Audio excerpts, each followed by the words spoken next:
Okay, I've put off the event for long enough.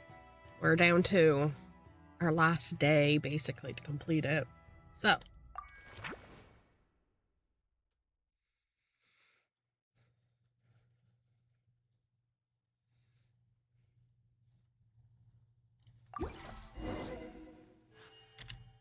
This land holds nothing but promise. I have seen, I've been watching people play it on like YouTube, and I enjoy what I saw.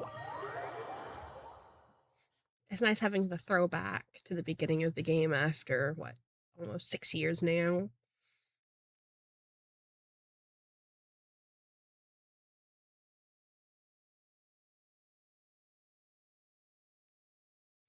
Plus, the lore drops we're getting, those are always nice.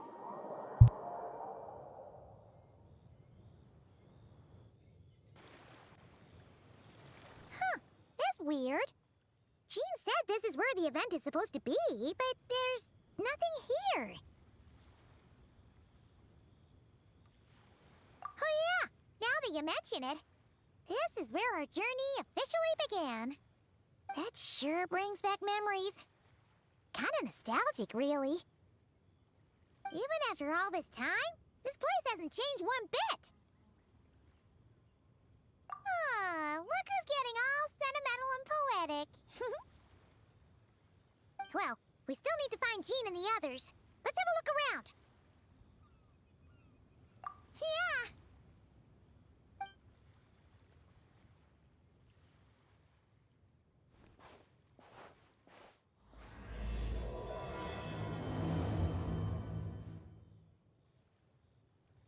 Paimon remembers there used to be hydro slime hiding here, but it's gotta be gone now, right?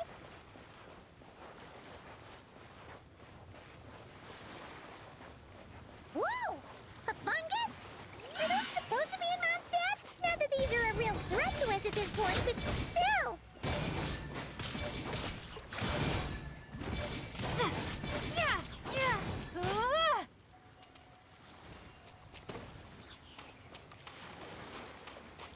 Huh, this is not my Lumine. That's not the sword I have equipped on mine. Hey, don't forget...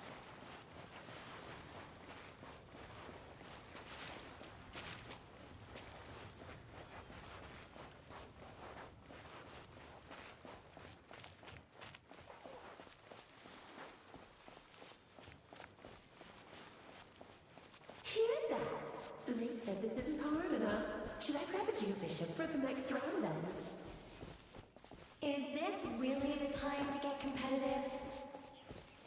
Did you hear that, Paimon? Hear what?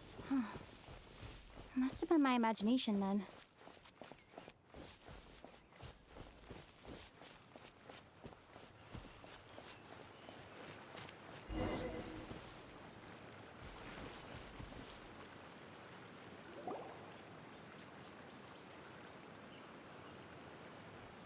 Huh? Why did someone hang Jumpy Dumpty mines all over this tree? What? But they don't look alike. You can't even eat them. Hold on. Could this be an event setup thing? Not a lot of people come here, but a bomb's still a bomb. If someone gets hurt by accident, Klee's gonna get marched off to the confinement room again. Yeah, but let's take a picture with the camera before we take them down. First the fungus, and now this? Something weird is going on. If it turns out not to be event-related, it'll be good to have a record of what we found. You couldn't just compliment Paimon's smarts like a regular person? Whatever. Paimon will take it. Better than being called emergency food, at least. Anyway, it never hurts to be careful. We've seen through lots of tricks, but we've also gotten the short end of the stick a bunch of times, too. Paimon likes the optimism. Come on, let's get that picture taken. Then, get rid of these bombs.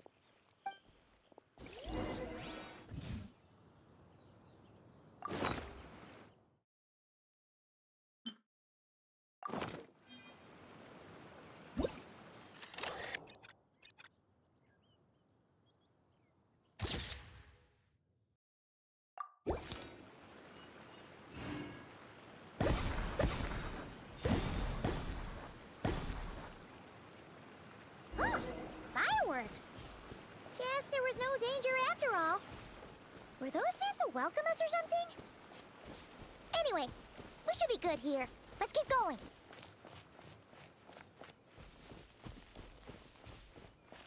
Huh. What was it Paimon said back then? Ah, right! Oh, wow!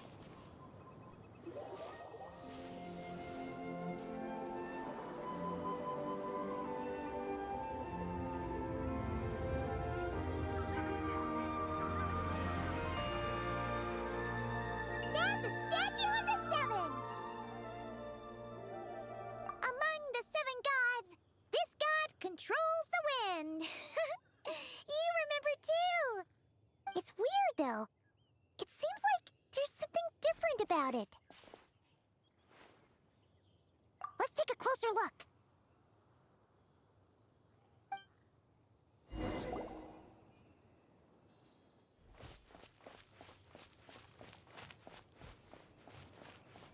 Huh. Paimon's next line was... As we all know. Right! Poetry and language flow like the wind!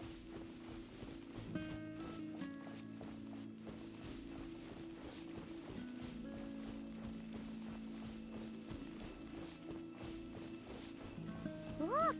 There really is something wrong with this statue of the seven!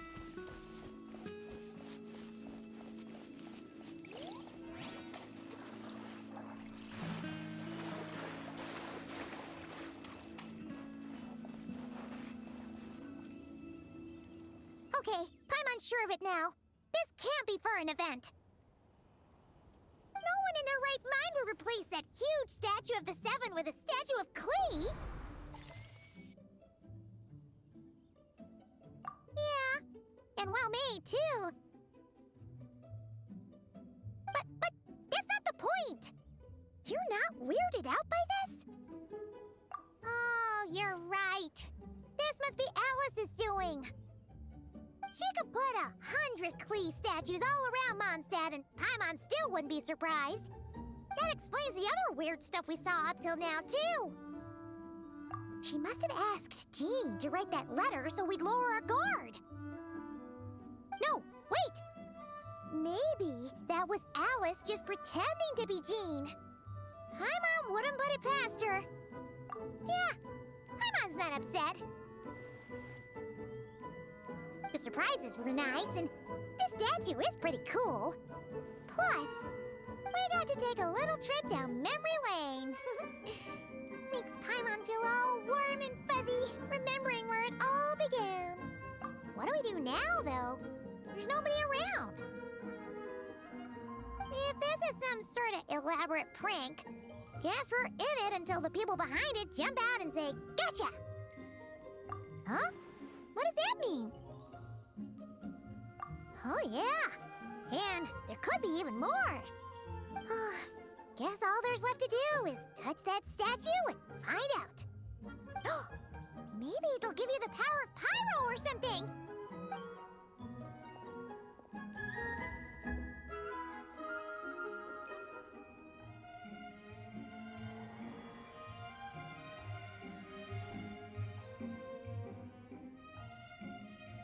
The world opens itself before those with noble hearts.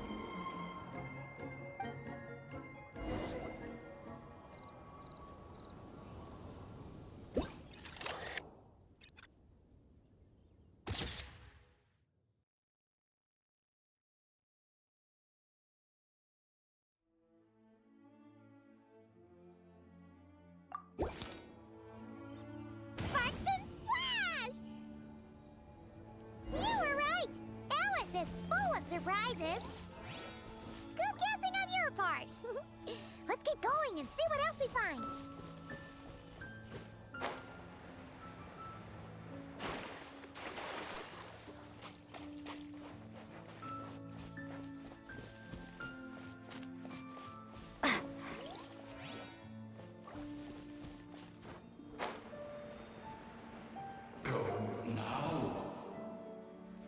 Yes, now we're not too late. Whoa!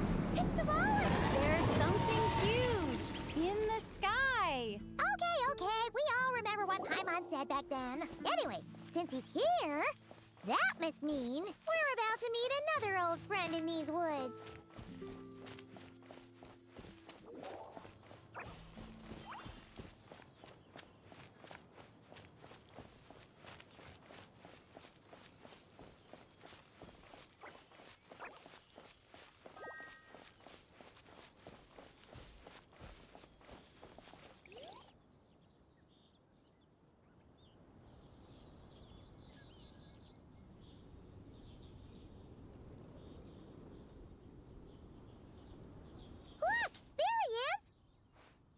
Back then, the Dvalin was tainted by the Abyss, and Tone-Deaf Bard was about to heal his wounds. But your control over Animo wasn't so great, so they noticed you and ran off. But you've had tons of practice since then, so mistakes like that should be a thing of the past, right? Sure. Here goes nothing.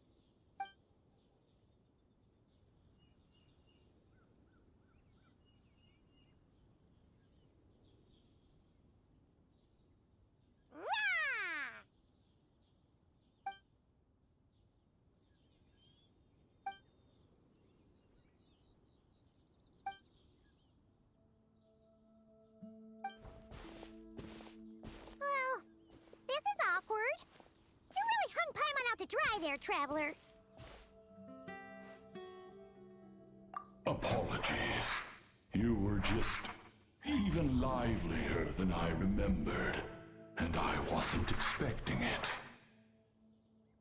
Which means mission accomplished on the surprise front, I suppose. What do you say, Alice? Hi, Marks. Oh, yes, indeed. That was fantastic. I've recorded it all, in fact. Huh! So you were watching us all along. And hold on. You can't just record people like that. What a delightful reunion. Welcome to Mondstadt, you two. The place where it all began.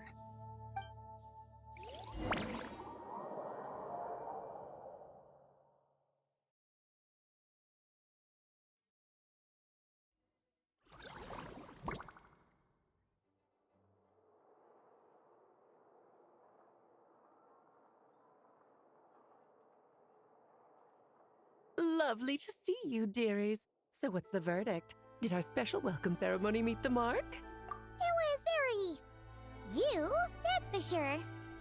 Paimon can't believe the Knights of Favonius let you go that far. Where'd you move the real statue of the Seven anyway? Oh, gracious me. You still haven't figured it out.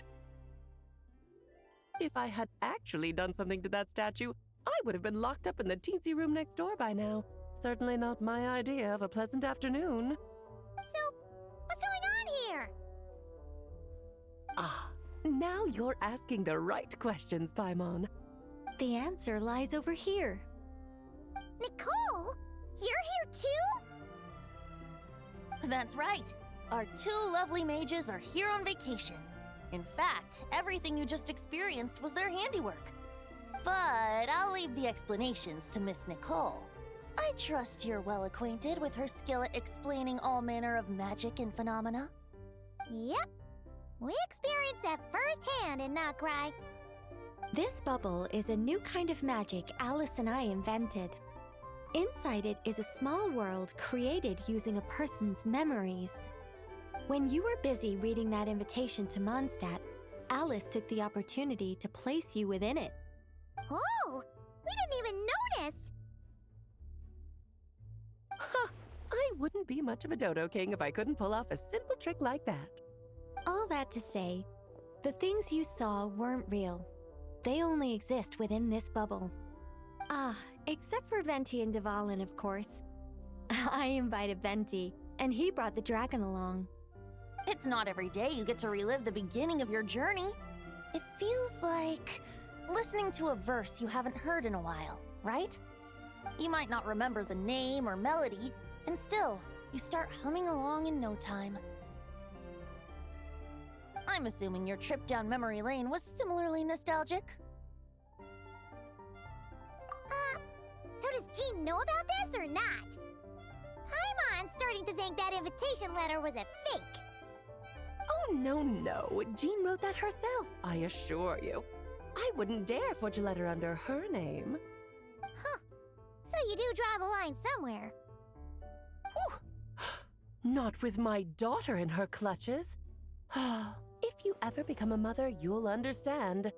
Oh, come on! It's not like she's being held hostage. The point is, this magical bubble was created at the request of the Knights of Favonius. With the expedition in Nodcry coming to an end, the Knights will be home before long.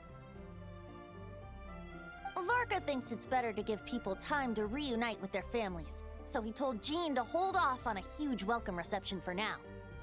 Of course, Jean has her own thoughts on the matter. You can get the details from her soon. As things stand, we're keeping the reception small, but there will be some activities.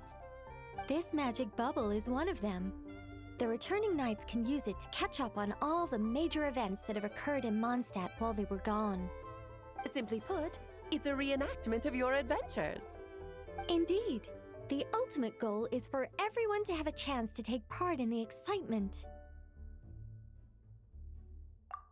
So, what about the parts that took a few, creative liberties? Oh, those were there because the bubble world is still being transcribed and debugged. Memories are easy to extract, and the resulting information density is fine, but it's not exactly a stable medium. If memories are the only thing used to recreate a world, it's hard to ensure a lack of deviations. For example, these memories belong to Venti, but even for someone like him, whose memories are quite reliable, there is bound to be some variance. Not to mention, on their own, memories lack an interactive component, so I added some self-deductive capabilities to this magic, which exacerbated the instability issues, unfortunately. Yeah, that, makes sense. For instance, say we're recording memories and Lisa happens to fly into a fury over some overdue library books at the same time. A powerful thunderstorm might unfold in the bubble world out of nowhere. Luckily, there's a simple solution. We just have to send someone to scout things out first. Then we can manually correct anything that doesn't make sense. Exactly. Plus, once the recording is complete, the magic will loop, so there won't be further deviations, and we won't need real people to act things out. Ah, and before it's all said and done, we'll be sure to cover up your identity, Venti. Much appreciated. Otherwise, buying around at the Angel's share is gonna be much more of a hassle. Huh. Like you're the one who does the buying. It's settled then. We'll allow you to be the first to relive these precious memories, and in return, you'll be our eyes on the inside. Yeah, but it sounds like fun! Besides, we already snapped a few pics of some potential bugs. Like that weird statue of the Seven. Oh, no, Paimon. That one was entirely intentional. What? Seriously? As the creator of this world, I'm afforded a bit of creative license, I would think. Creating this bubble was no easy task. Is a little personal touch too much to ask for? I doubt anyone will mind. As far as I'm concerned, you're free to do as you please. This is Mondstadt, after all. Oh, well. Paimon can't argue with that. In that case, we'll be counting on you to continue testing our work tomorrow. It's still early. Why not check out the other events at the testing grounds in the meantime? Jean should be there too. Yeah, we'll go say hi. She's the one who invited us after all. I think nothing of it. Now that the world is at peace, you two are overdue for a vacation. Best to make the most of it.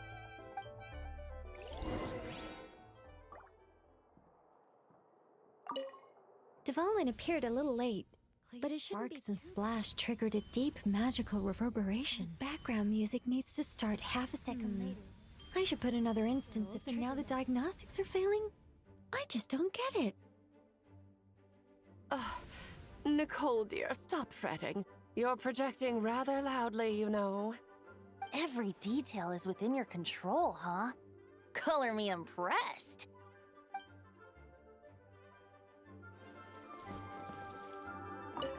Oh, and didn't you say Kleiner would be making the trip with you this time, Alice? He's been delayed, I'm afraid. troublesome happenings on another planet. And of course, just when he jumped through all those hoops to make it back to Tevat, Dottore starts causing trouble. The border is a terrible mess even now. So, unfortunately, his vacation has been postponed. Just yesterday, he did give us a call on the Dodo communication device, though. As you can imagine, Klee was pleased as punch to hear her dad's voice. I see.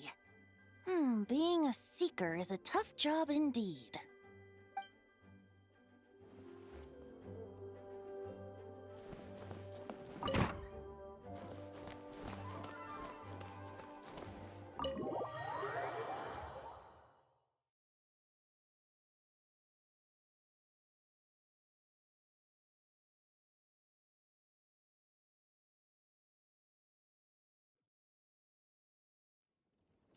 I'm glad that we're finally getting some info on Allison Kleiner, now that we know his name.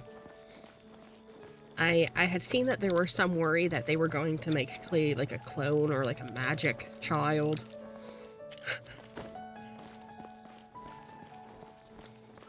But it's looking like that's not the case.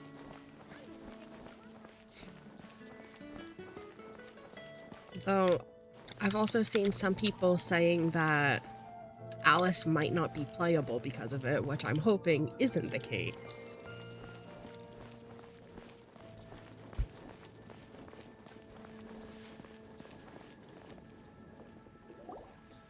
Yes, good work. We'll go with this setup.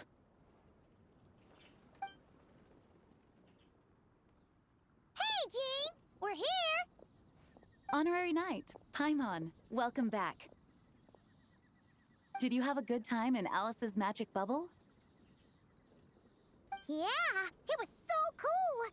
Paimon's looking forward to getting back in there tomorrow. I'll be sure not to spoil it then. I imagine you might be interested in what went into the preparation, though. I loved the idea when Alice brought it up, but I knew it would take a great deal of reenactors, not to mention recruiting Dvalin. Luckily, Venti, or rather, Lord Barbados, agreed to help. After that, I opened up recruitment to the people of Mondstadt. Countless volunteers jumped at the chance to reenact your stories, Honorary Knight. It took me 2 days just to read through all the applications. A lot of people have gotten involved, and that includes quite a few familiar faces as well. Are you one of them? Yes, according to Alice, I'm one of the leading ladies.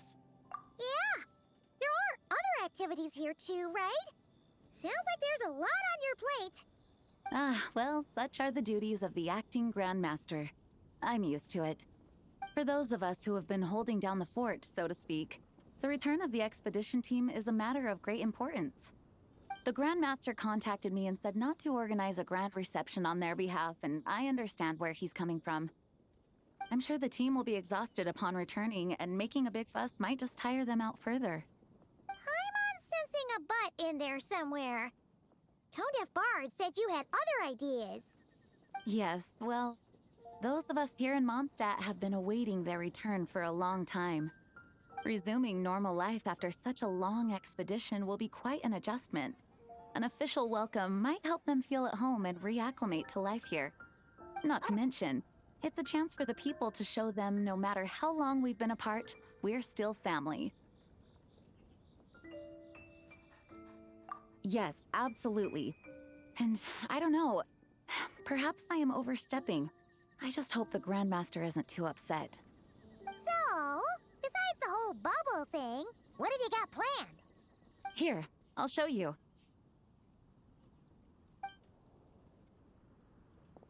First, this is an arena we've set up to showcase Favonius blade work. The Cavalry Company is in charge of this one.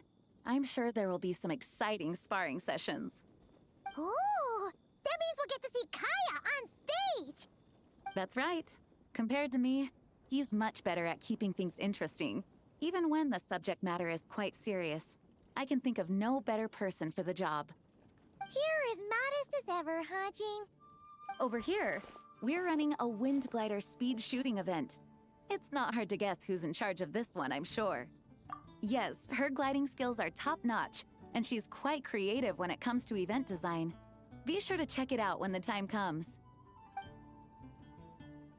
There's also a booth that will serve as a reception area where people can relax and chat with each other. A few simple games will be available as well. Hertha is in charge of the drink stall, but we're still working on the menu. Well, the more alcohol options, the better, I think. The expedition team likes the strong stuff.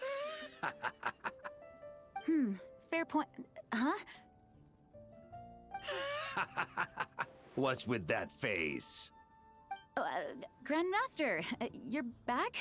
Has the entire team returned as well? Well, apologies, we're not quite done with the preparations, but I assure you, it's limited to what you see here. We're exercising the utmost restraint. Hey. Relax, Jean, relax. No need to get all formal with me. I split from the group to make it back first. Pretend I'm not even here. Besides, I knew you'd want to surprise us, no matter what I said. Oh, I see. If I didn't tell you to put on the brakes, I knew you'd go full throttle and start planning the next Ludi Harpastum or Windbloom Festival. You put so much pressure on yourself, diving headfirst into the deep end without thinking about how much is on your plate. I just didn't want you to overwork yourself, that's all. Oh, wow. That's actually really nice of you. Well, looking out for my fellow knights comes with a job.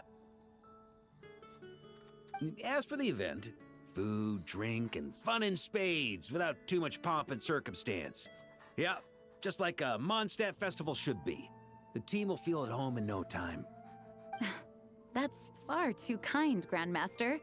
But thank you. I mean it, you know? Just trust my judgment. Anyway, you two got a sec? Now that I'm finally back in my old stomping grounds, let me treat you to a meal. I'll even introduce you to the Good Hunter's secret menu. Oh, nice! Paimon's never heard of that before. What's wrong? Not hungry? Actually, Grandmaster, there's a few things I'd love for you to look over, since you seem to have some time to spare. Perhaps we could go back to headquarters first. Hang on. You know this is just a pit stop, right? There's not going to be time for me to take over the whole shebang. Of course. Still, you are the Grandmaster. Oh, you have no idea what this means. I'll be trapped in the office until tomorrow morning. It's not that dramatic. If we make haste, we'll finish before dawn. As much as Paimon wants to check out that secret menu, you should at least do some work now that you're back. All right. Oh, let's go.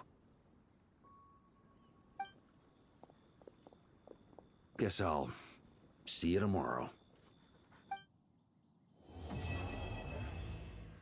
Okay, so they're at the end. Oh. This is pretty.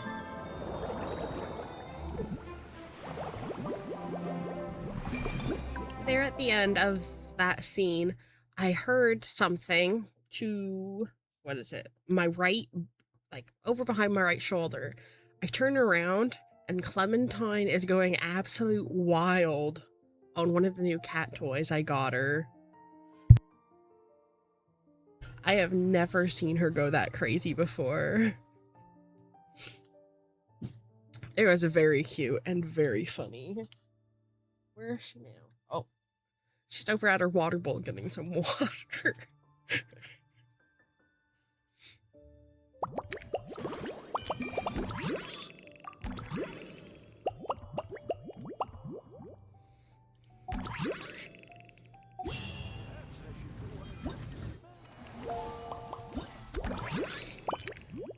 Okay. Oh, is it just...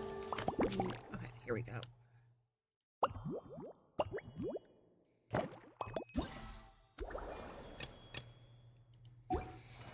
I had unpacked the toys upstairs. I let them up into the kitchen.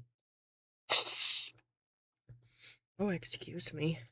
I have a carbonated drink for once. I let them up into the kitchen and I was unpacking the new toys. They're just like replacement ends for, what are they called? I think they're called teasers, or you just call them fishing rods because they're fishing rods. You just clip the new toys onto the end. So it's just a bunch of replacements for those. So I have one that hooks up over like the top of the door threshold. So I clipped, it's a pink flower one. It's got like a flower made out of pom-poms and then some feathers. That was the first one. She picked it up and then she carted it off back downstairs to play with it. So I hooked that one up for her since she seems to prefer it to the other ones. Where is she now? Is she still getting water? No. Where's the Clementine? Oh, no, she's back over at her toy.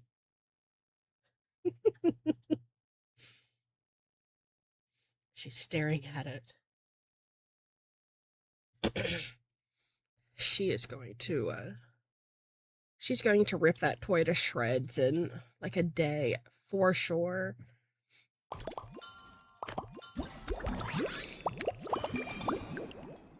Okay, on to the next part.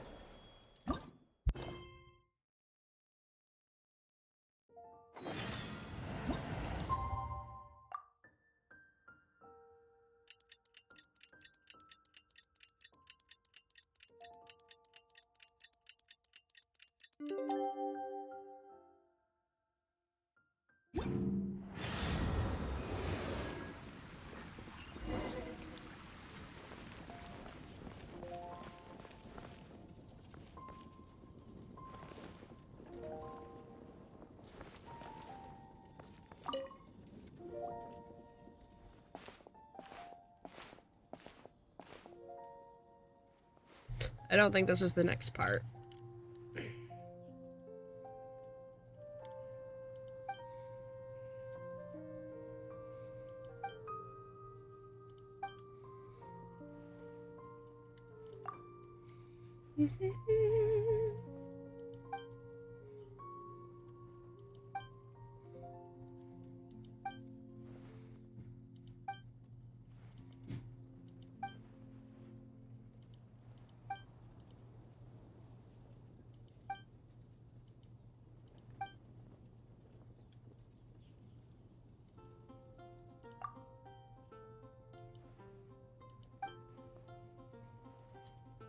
I don't think I'm going to do any of the mini games, just the main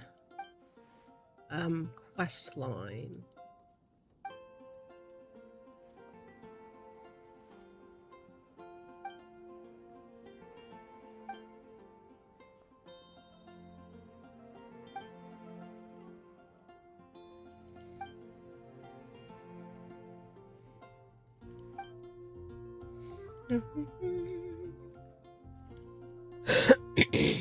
Excuse me.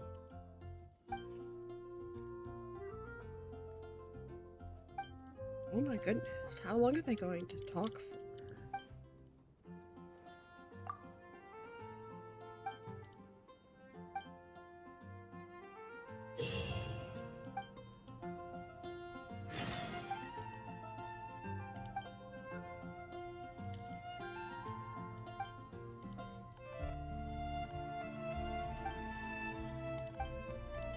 I'm not actually reading any of this. Oh, there we go.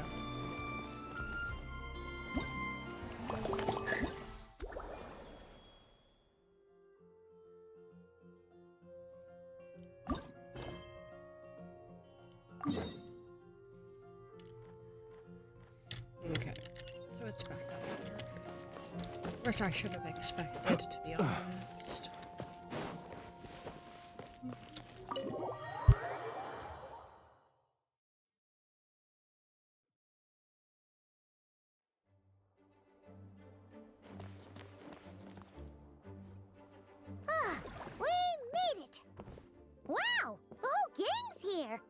Even Master D-Luke! Wow. Jean wanted my input on everything. Even though I left the Knights, Grandmaster Varka has done a lot for me. He didn't stop me from leaving back then, or throw any administrative roadblocks my way. So I owe him one. Well, I was sad to see you go, but your mind was made up. And anyhow, you're an adult. As long as you're prepared to follow through on your choices, who am I to stop you? And let me tell you, my rebellious streak was way worse back in the day. You look pretty tired. Late night yesterday? Yeah, didn't get much sleep at all. And now my head's killing me. All my terrible memories of being Grandmaster came rushing back at once. The Grandmaster's wording is somewhat misleading, so allow me to elaborate. We made quick work of our tasks yesterday, much to the Grandmaster's great pleasure, so he hit up his friend Charles for a few drinks. You know how it is. When you're catching up with an old friend, a few drinks turn into a few too many, am I right? Ah, so you're just hungover! Ugh, and Paimon was starting to feel bad for you. I see. Understood. I just received word from the Knights stationed at the venue that the setup is complete. You can start today's story at any time. Ask away.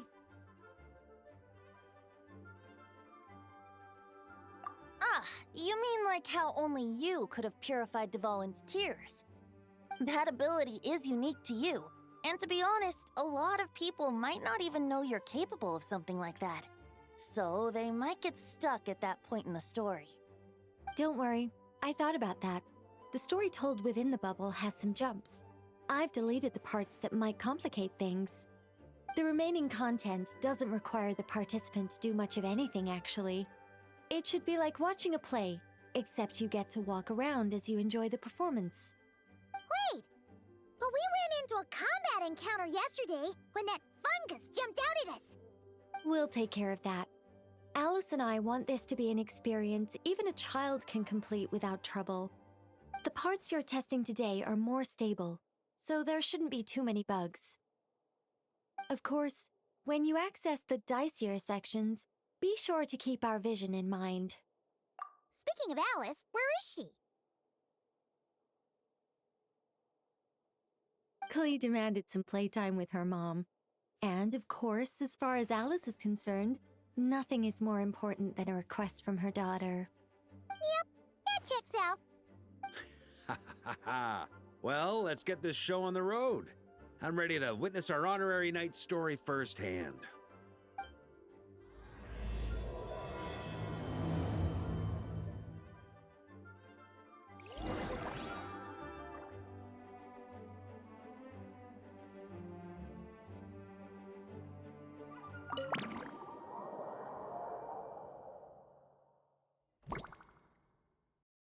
Whoa! Dizzy! That's gonna take some getting used to. Why didn't that happen the first time? Ah, looks like we've jumped forward a bit since yesterday. We're at the Favonius Cathedral now. Wait, is this the bit where we borrow the Holy Lyre? Yeah, Paimon's not sure about this. Also, why is Tone Deaf Bard the only one here? What about Varka and the others? Don't worry, I'm sure Nicole has it all planned out. See? Here comes Diluc now. Word from the Knights of Favonius is that the Fatui are planning to steal the Holy Lyre der Himmel. Unfortunately, that intel came a little late. A conflict between the two parties is ensuing inside. If the Fatui succeed, we'll miss our chance to borrow the lyre. Come on, let's go help the Knights. What is it? Oh, so that's how we're explaining this part. Huh, pretty convincing.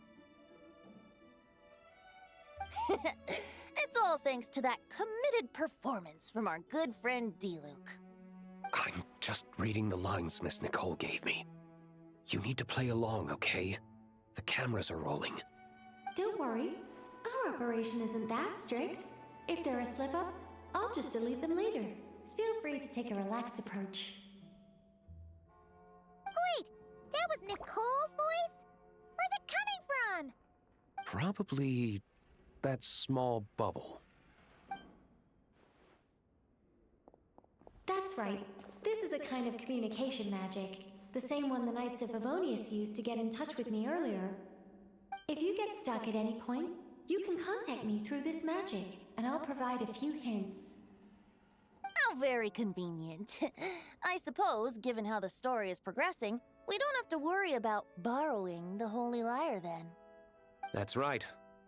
Obviously, we're not including the stealing part in this version of the story. After all, the Fatui were the ones who ended up with it. Borrowing, stealing, leaving out that detail doesn't change the direction of the story. Anyway, the Knights are currently fighting to protect the Holy Lyre. Varka and Jean are already in the underground area. We should head over as well. This is like getting to read the script before watching the movie. I wonder what would happen if, this time, we managed to catch the Fatui thief in the act. That would complicate things. Worst case scenario, we might need to do another take. So if you could refrain from going off script, that would be great. Okay. Someone's got an axe to grind.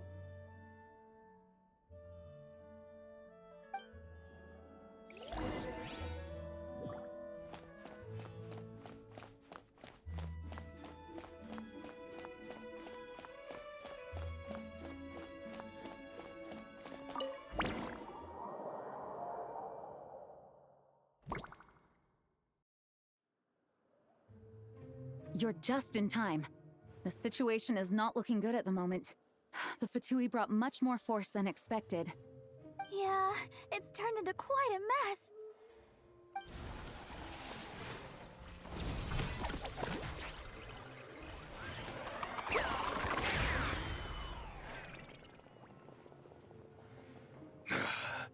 You're not bad, boy. Against the Fatui, though, you'll need to try harder than that. You ain't messing around, huh? Take this! Oh no! If this keeps up, the Holy Lyre's gonna be... Ugh, sorry. Paimon can't do this. Nicole, shouldn't these people be wearing Fatui costumes at least? Yeah, it's kinda hard to get in the zone when our opponents look like average guild members. Let me see here. It looks like magical auto-load has been disabled, so the Fatui costumes didn't appear. I'll get that fixed. Just ignore the problem for now and continue with the scene. Remember, this is a tense moment. Got it. In that case, I'll evacuate the members of the church right away. All right, thank you. As you see, Traveler, the situation is dire. We need to retrieve the Holy Lyre and get it back to headquarters. Looks like the Fatui are tied up fighting the Knights. I doubt they have the manpower to spare to deal with us. Which means, if we rush in, we should be able to retrieve the lyre. You all sure are getting into character. Okay then, let's go!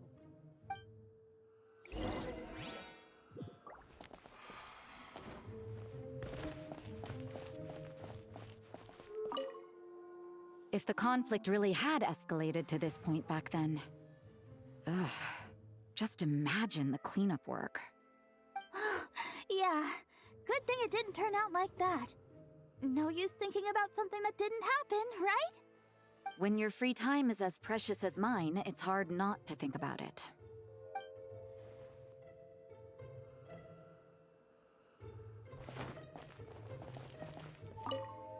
I never thought I'd get the chance to spar with the cavalry captain. I'm always up for a duel. As long as you treat me to a glass of wine after we're done.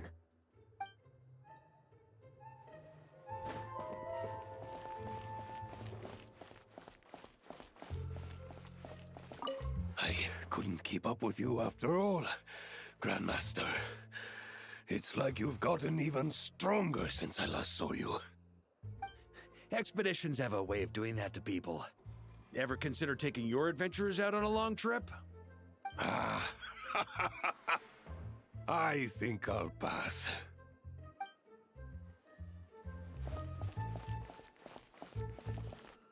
No entry. This place is under Fatui jurisdiction.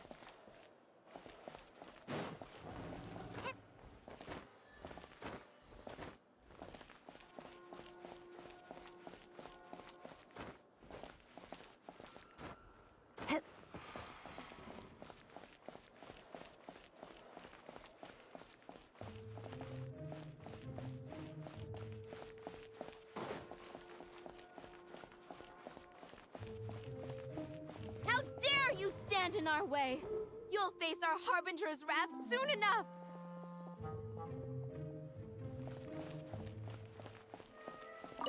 What a coincidence.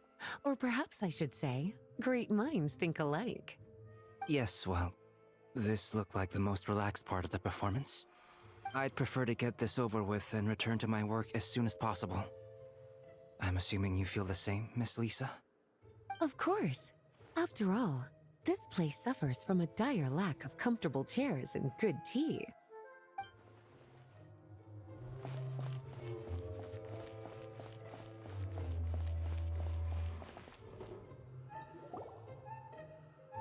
The Holy Liar! There it is! Well, well, well. It seems our outer diversions were most effective. The knights know not that the true danger lurks right beneath their nose. It's no wonder you're known as the youngest, most capable Electro-Sisson mage in your unit. You can read our enemy like a book. No! We're too late!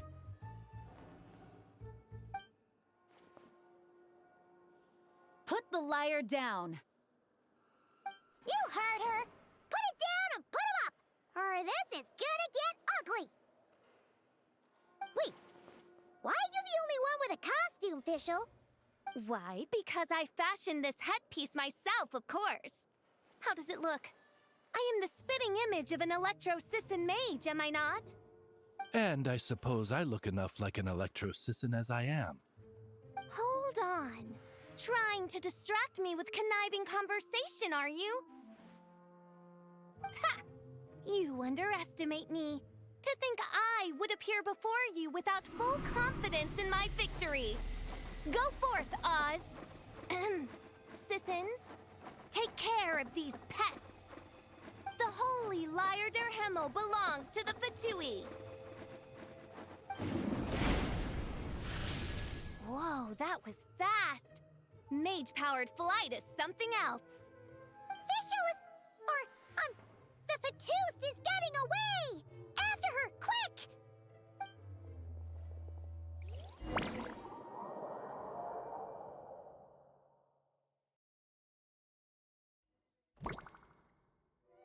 Here, take it away, and don't let them catch you. That's nothing the gliding champion of the Fatui can't handle.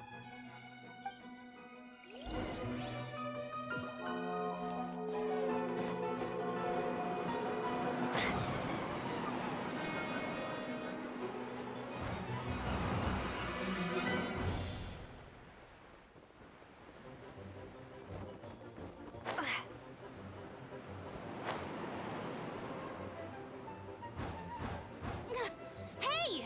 That goes against gliding regulations!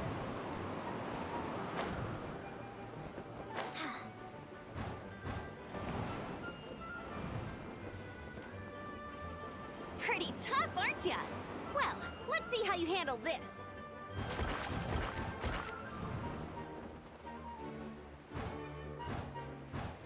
Oh.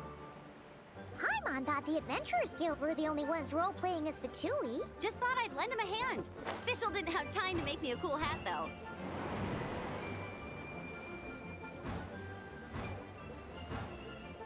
Amber's over there! Let's get ready to land!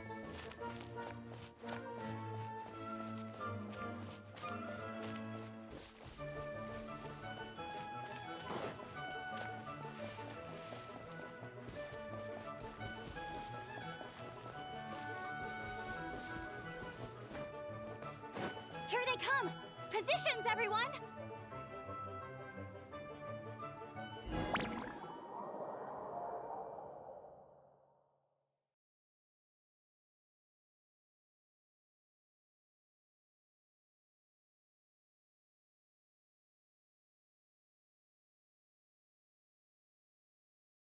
I don't think that's hard to believe. So this is where the chase ends this time.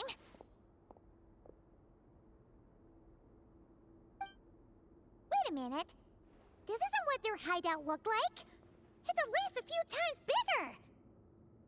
Yes, I remember it being much more run down. This place has far more structural appeal.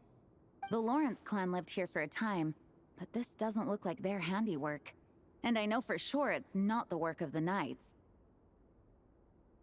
Must be a bit of creative license on the part of our dear mages, then. Alice said the original was too run down and didn't fit her aesthetic taste. So we repurposed some assets from the Golden Apple Archipelago. As you can imagine, Alice has always been a go big or go home kind of person. Yeah, this is go big, all right. Still, our mission remains the same. We're here to get back the Holy Lyre. Yeah, and this time we have a whole bunch of people to help us. Not just Diluc. Should be a total piece of cake. So how have you been?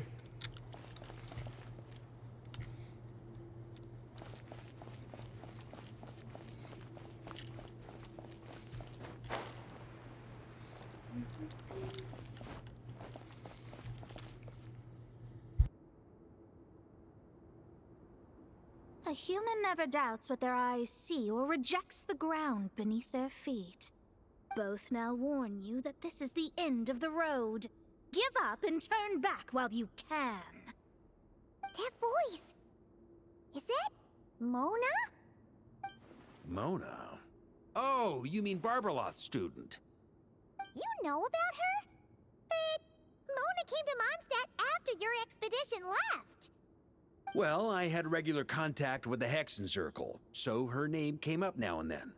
The whole thing about her messing up and being too afraid to go back? Yeah, I know that too. What? But how? No one in the Hexen Circle should know about that. For real? Sorry, but I'm pretty sure all the mages know. All of them? I'm afraid so. Oh, except Rheindatter, I suppose. Fine. That's just fine. It's not like the old hag's gonna come find me in Mondstadt to settle the score, right? Anyway, how do we cross? I'm not telling. Aw, come on. Don't take it out on us. I'm not. This is unrelated. Besides, I'm playing a Fatus whose job it is to issue riddles. You can't just ask me for the answer. Oh, right. Almost forgot about that. If you want the answer, think back to what I said at the beginning.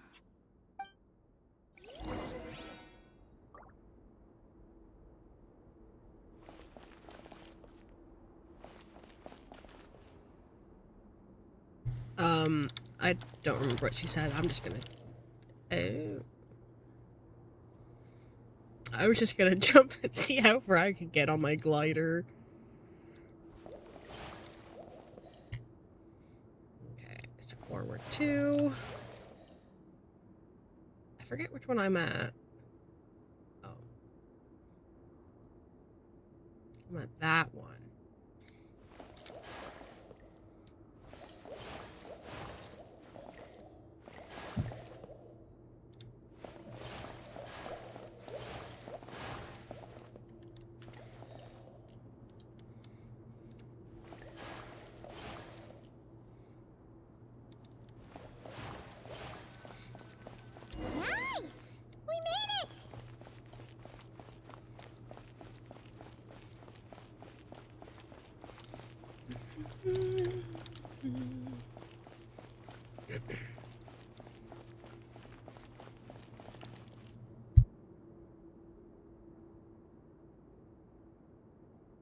Mika's guarding this spot.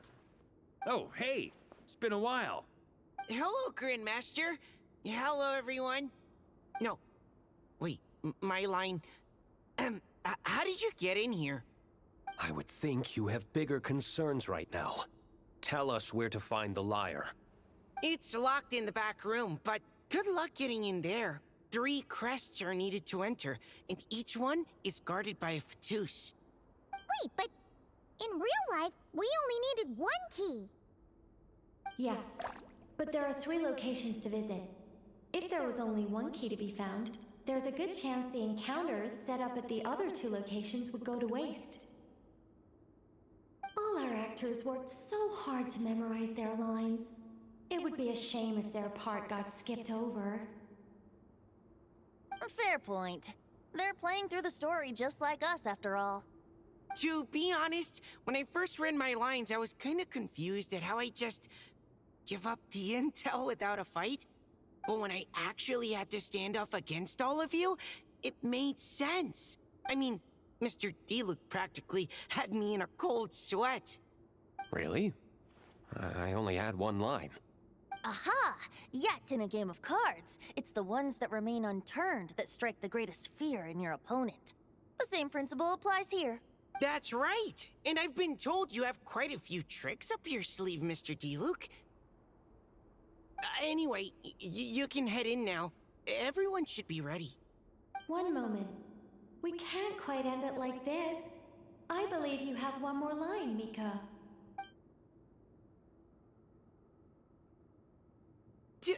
Do I have to say it? It would benefit the scene. All right. I told you everything I know. Now leave me alone. And off he goes.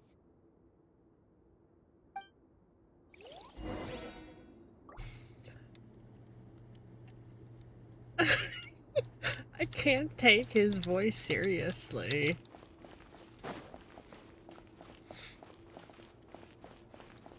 He sounds even more juvenile than I thought I remembered he sounded. Oh, look, he's back. Without the crests, I can't activate this device either. Like I said, I told you everything I know. Just leave me alone. Man, I thought I lucked out with just a few lines, but it still wasn't easy to pull off.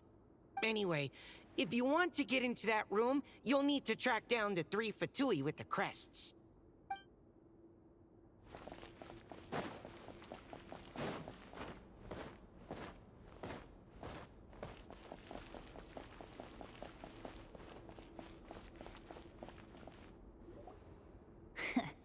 Looks like we were followed.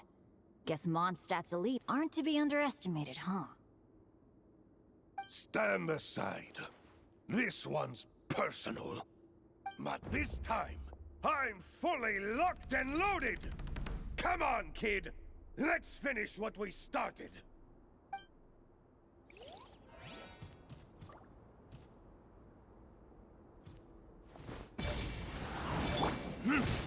Ha! Ha! Let's play!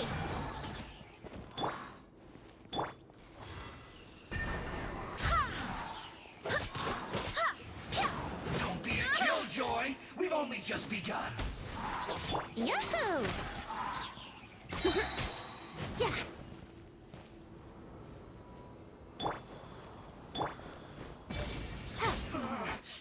Looks like I... Okay! You win! Somehow this round wasn't quite as fun. Probably because you had to act like a Fatus. At this point, I could take down those with my eyes closed. True! Guess I didn't stand a chance, huh? Oh, so you were the one in the Fatus costume. Does that mean the auto-load bug is fixed now, Nicole? It would seem so. Man, their armor is heavy, and not breathable at all. You're telling me the Fatui and Sumeru and Natlan also wear this stuff? I can't even imagine. Rumor has it, Fatui recruits undergo rigorous training. I feel like there's some truth to that after all. Well, even though we lost, Dad had fun for sure. Here's the crest I was guarding. You've earned it. Oh, and Bennett told me about what happened in Natlan. How you helped him navigate his past.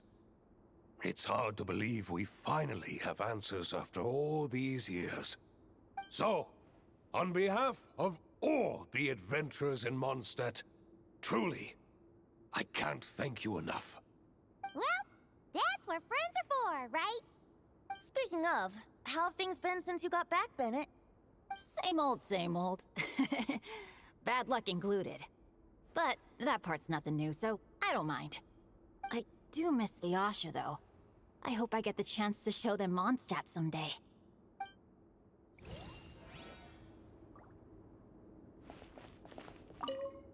Talk about bad luck. The minute you put on that Fatui costume, the gun stopped working. How weird is that? Yeah, thanks for stepping in, Dad. Guess I'll have to hand it in to Miss Nicole for repairs later.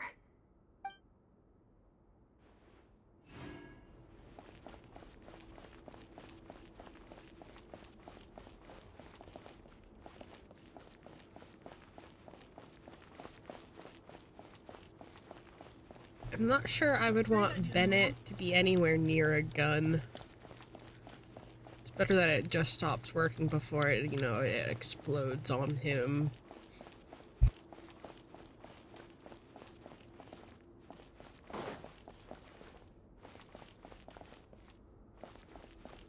Oh, the road ahead is almost completely blocked. Looks like this person isn't taking visitors. Yes, we'll just have to be careful. We need that crest!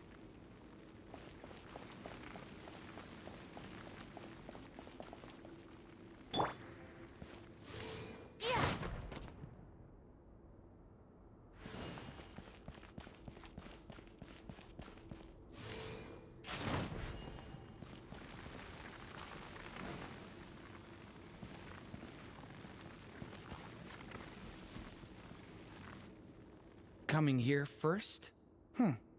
I'd reconsider if I were you. Ha! You've been warned. Continue at your own risk. Use of force authorized. Brace yourselves! Go as one! Resistance is futile. Save yourself. Barbados, guide us. Ha! Ha!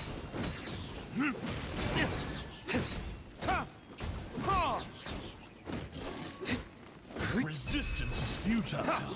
Save yourself. Intel.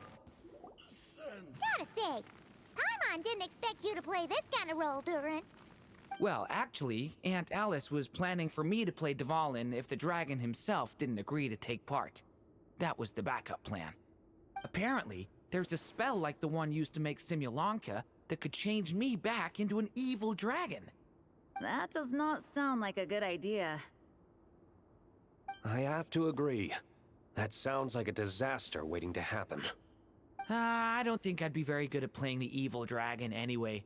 I'm not intimidating enough. Luckily, Dvalin agreed to take part after all, so my role was switched to timid Fatui Guard B, and I got to wear a costume instead. Wow, that's a pretty huge change. Why B, though? Oh, because Mika is Guard A. As expected, Alice has got it all planned out. I'm just glad I didn't have to play the evil dragon in the end.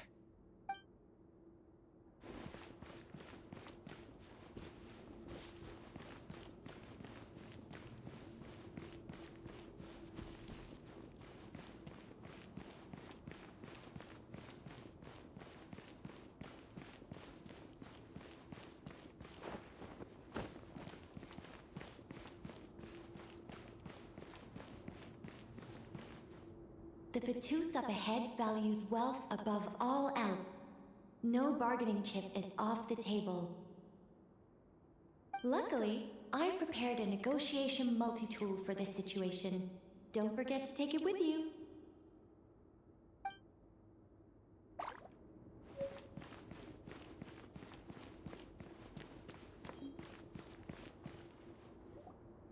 Wait, Mona? Again? What? The more roles you play, the more you get paid. That's what Alice said. I was hoping to do even more than this, but it is what it is. Anyway, the crest is with me. All I need to know is how much you're willing to cough up to get it. Let's talk business, shall we?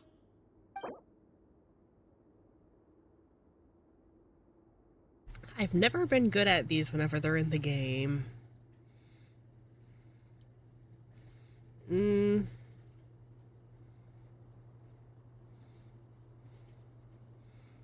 I mean, we can try half.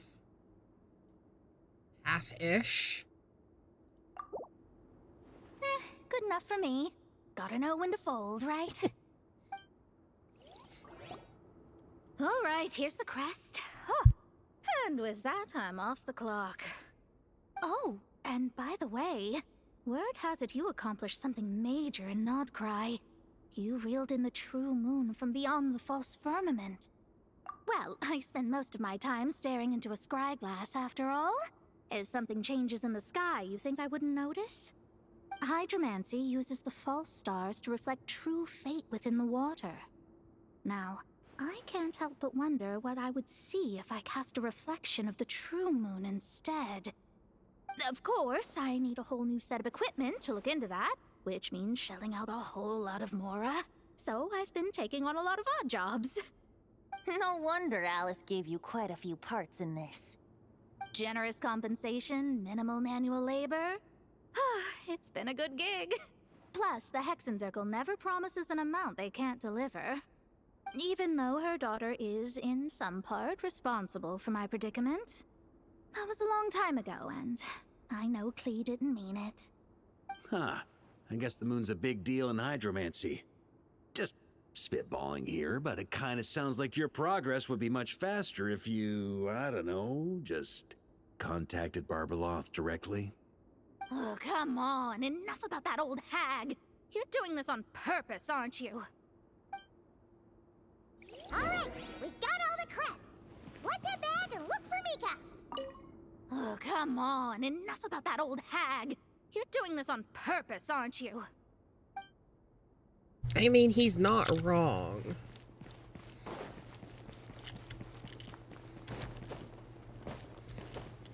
Is he?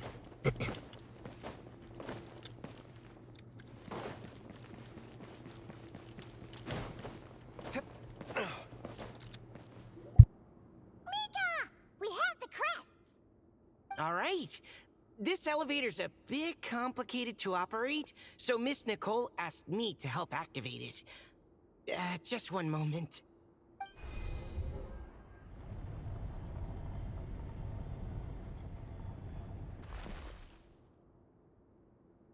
Thanks. No problem. Best of luck up there. Huh.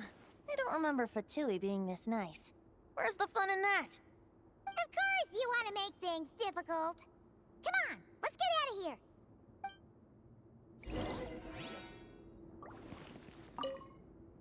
Best of luck up there.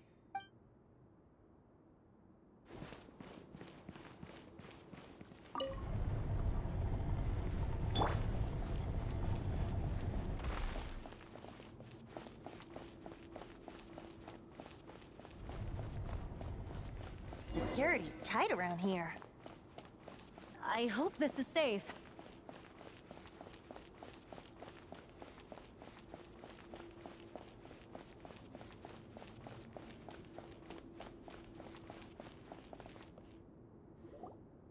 The Holy Liar! Here it is! Wait, but Paimon remembers something about a...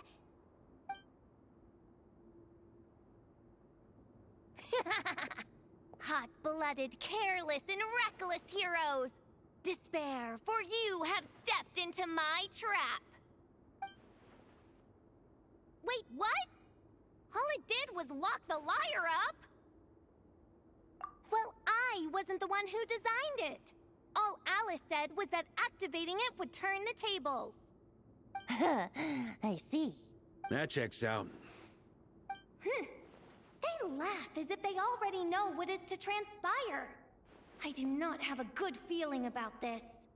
Allow me to clarify before we proceed. How was it that the lyre was retrieved back then? From what I've heard, the Fatui agent guarding this place was given a thorough beating, and then the lock opened. So then, I'm the one who walked into the trap? Do not despair, mein Fräulein. Miss Alice provided us with backup, did she not? We are not entirely outmatched. 'Tis true, though thine Prinzessin stands on the cusp of defeat. Courage has not yet failed her. Let this be our last stand! Come forth, my loyal servants! Smite all who stand against us!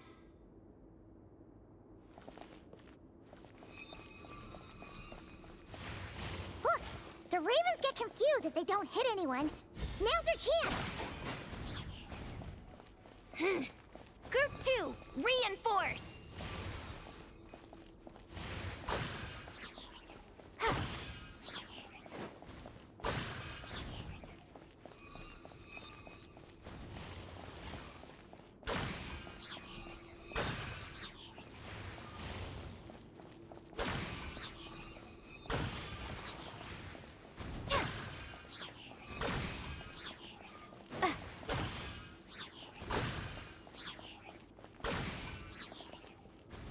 Group 3, Group 4! Oh, forget it. All of you, attack at once!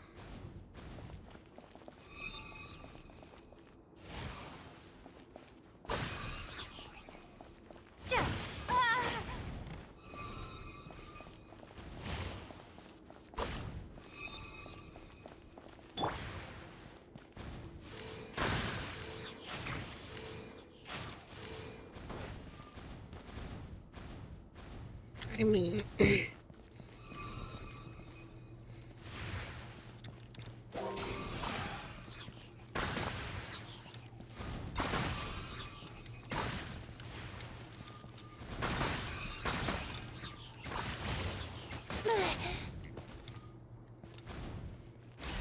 I'm sure the aim shot would be easier. I'm not a fan of aim shot. Of all.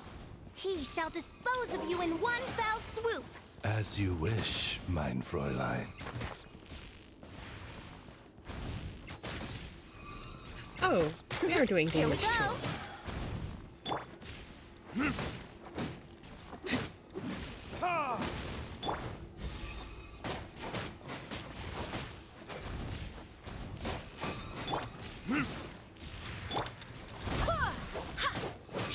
I swear by my sword. I'm just gonna stand here and beat him up with Jean.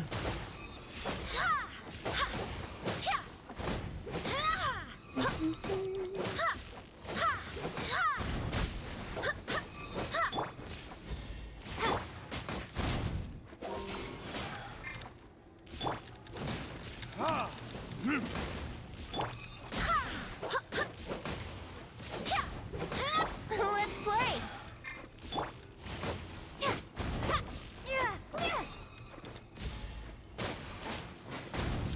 Yahoo!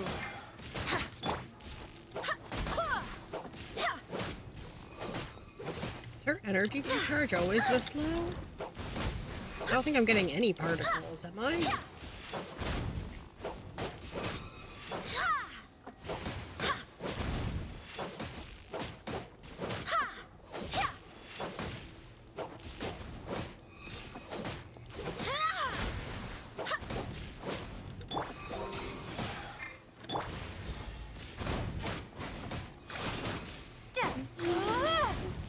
Our situation is dire, mein Fräulein. It seems this is the end of the road.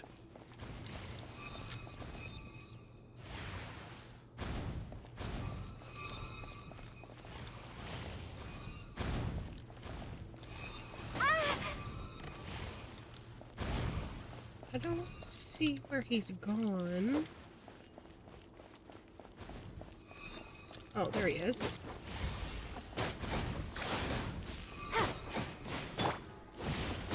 Ha!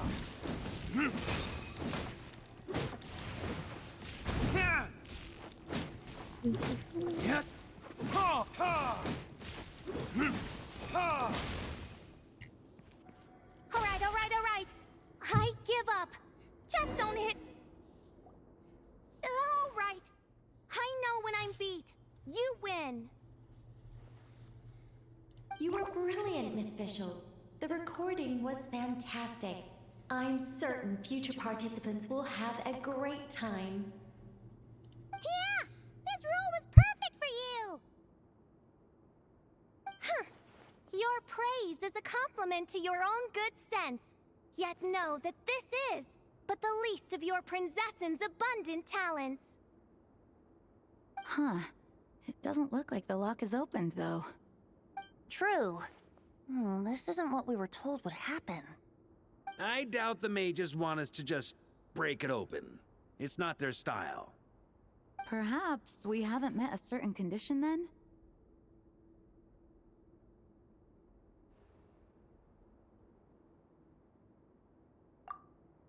Oh, wait! Does that mean the beating up part has to happen for this to proceed? You dare place your princessin in such a scene? 'Tis an affront of the highest order!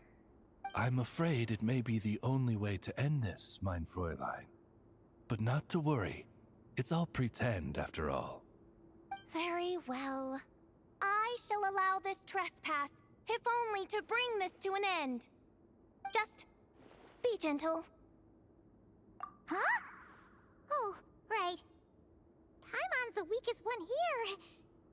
Here goes nothing.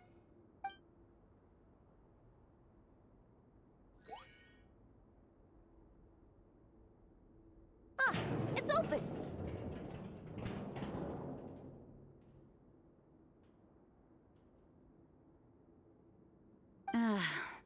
Miss Alice does love to tease, doesn't she?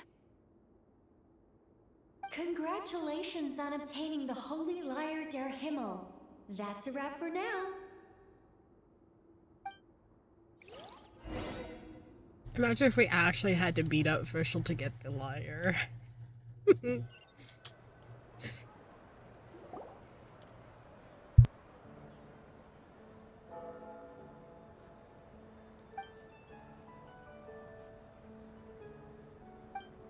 Wow! This is quite the gathering. And do you smell that?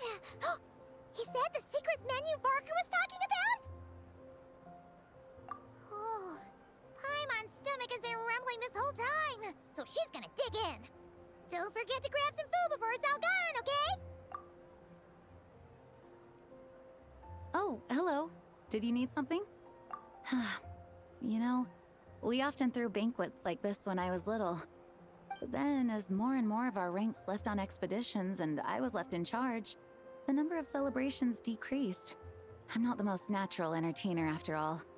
Now, seeing a gathering like this after all this time, I can't help but feel a bit regretful for not keeping up the tradition. Well said, traveler. Barbara? You told me you wanted the expedition members to feel at home. But in my eyes, the feeling of home isn't something you can force. Home is... what happens when we're all together like this? Ah, you're right. And you know what? I've been coming to the same conclusion. The location isn't the most important factor. No matter how far we get from Mondstadt, home is wherever we're together. I appreciate the kind words, you two. I will do just that. Make sure to do the same, traveler. It's not often you get to make it back here. There's a lot of people waiting to catch up. Now that we're outside the bubble and no longer in character, there should be plenty of time. Hey! Honorary Knight! Look up! Pretty stellar view from up here, and the breeze is nice too. Care to join me? Oh, of all the places to sit, it just had to be there. Well, to each their own, I suppose. Just be careful on the way up, traveler.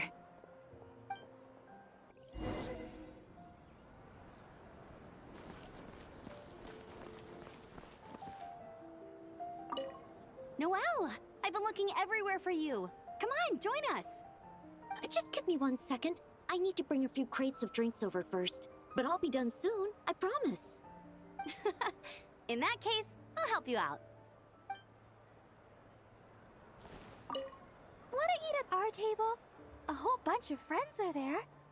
All right, let the relaxing begin.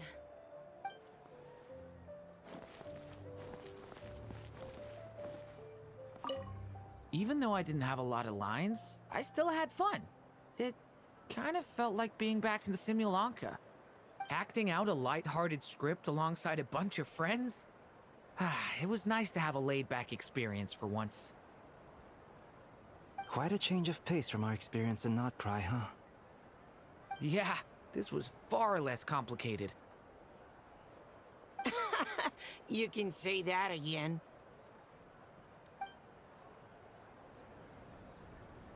Don't worry. Paimon will save you a serving of every delicious dish.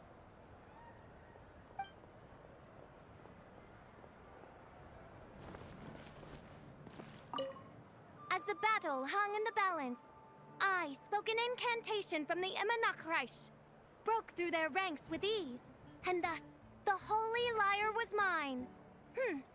'Twas light work for one such as I. Cyrus told me all about it. You were amazing. Having seen it for myself, I must admit, you were quite something, my lady. Why, I bet even Barbados himself would have been hard-pressed to catch up with you. That was Hexencircle magic, not some incantation, but... whatever. Guess I'll let her have her moment.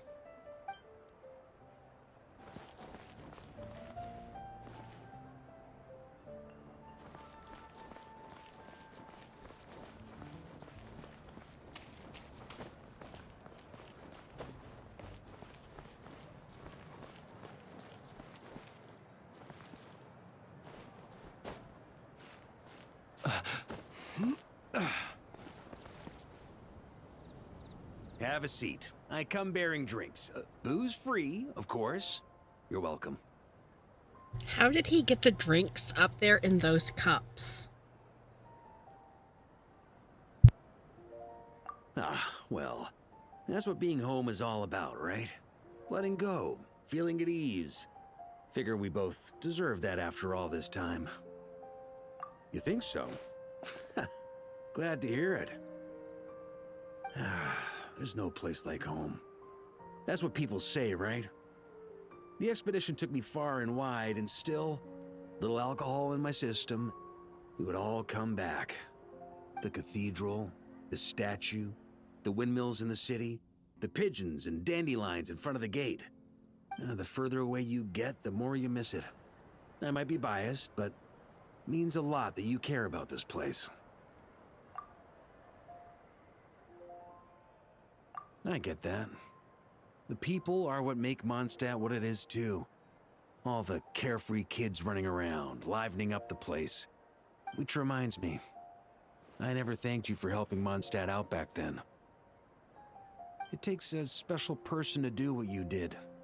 Most people are helpless in the face of abyssal corruption. Considering their target was Dvalin, things could have been bad. I suppose Barbados could have handled it, even though he hadn't been awake for long. But still, I doubt the ending would have turned out quite so perfect. Dvalin is family to him, you know? Having to choose between the dragon's life and Mondstadt's safety, that would have been cruel. Not to mention, the Wild Hunt would have reached our borders sooner or later. We'd have been stretched thin without your help. Maybe you've never put two and two together, but what you did in Natlan also helped reduce the threat of the Wild Hunt. If Natlan's crisis hadn't been resolved, the two abyssal powers might have joined forces at some point, making our situation even more dire. Ha! Look at us, taking down the Abyss in two separate nations. Doing the Knights of Favonius proud, aren't we? I guess not. In any case, for a knight, honor is something you get to define for yourself, no matter what the outside world thinks. And that's the question, isn't it? Why do we do what we do? But I think it's safe to say you already know the answer. Ah, so this is where you've been hiding. You know, I don't think this was designed for sitting. Ha! When did you become such a stickler? Come have a drink with us. There's plenty. Don't mind if I do. Grape juice? Again? You know, Charles would never let me hear the end of it if I started drinking without him. Disappointing, but understandable. Oh, I almost forgot. Since this banquet is also for the actors, I invited Dvalin. All right. Might hike up the bill a bit, but who cares? Haven't seen him in too long. Yeah, well, he turned me down. He never did like being the center of attention. The city is a little too small for him to spread his wings. Even if no one is afraid of him, he could still take out a windmill or two. Guess it's better not to risk it. Huh. Maybe it's time to draft a proposal to build him a landing pad. The Traveler's right. If this is what makes him comfortable, might as well let him be. In the meantime, I propose a toast to our honorary knight. To our honorary knight. I often think about our parting at Windrise, you know. And now, almost in the blink of an eye, the final stop on your journey is just around the corner. Snezhnaya. The Tsaritsa's plans have continued to advance. Now, only the Pyronosis remains free from her grasp. But if even the captain couldn't take Malwika's Gnosis by force, I guess we don't need to be concerned about its safety for now. So that's good news, at least. You wouldn't be taking a dig at someone else's ability to hold on to their Gnosis, now would you, Grandmaster? Haha, of course not. I'm not one to rub salt in old wounds. Her harbingers do often tend to take a rather extreme approach. Just look at Child or Signora. But we would be mistaken to ignore the fact that Signora did not win the Geonosis using force. Right. You told me about the contract Morax signed with her before his death. You're saying she didn't need to resort to violence in Mondstadt either? That's right.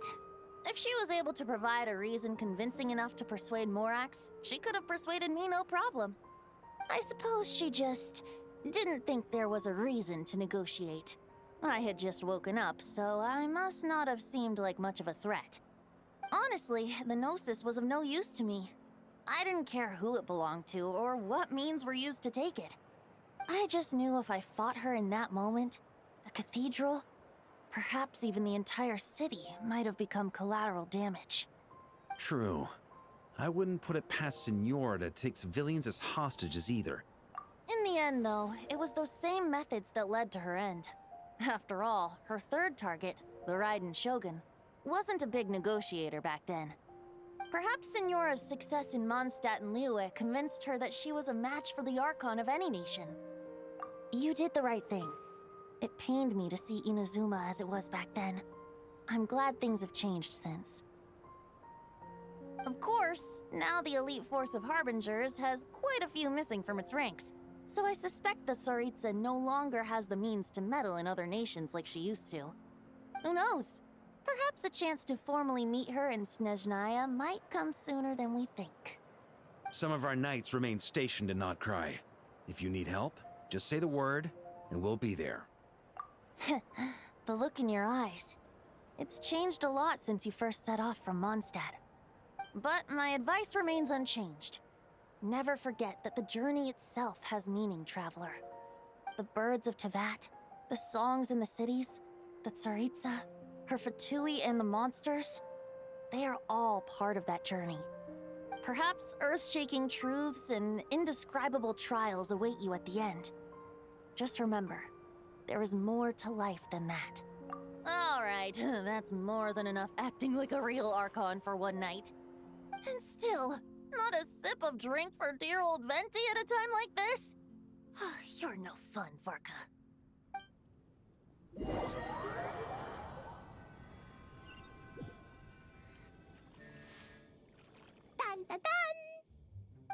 Dun dun dun!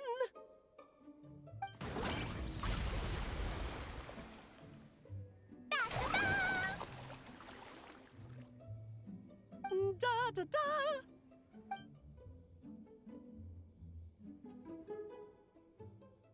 This is so fun, Mom! I think so too. Come on, let's blow them all up. Mom, when can I play with the magic toy you made me? Very soon, darling.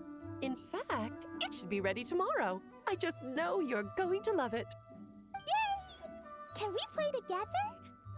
Why, of course. We'll have ourselves a splendid time.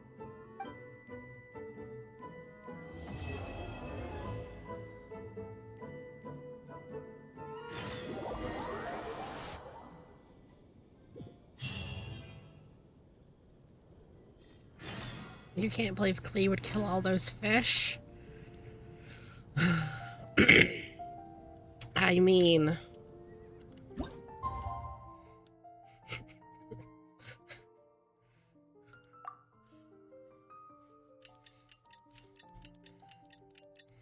I mean, I guess.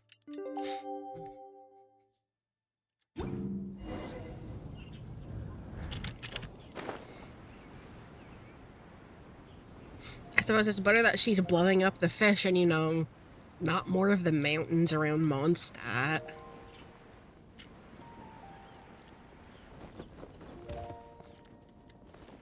Okay, we're onto the last part of the event now. It's not taken not taken nearly as long as I thought it would. Close your eyes. So we'll see how long the last part is.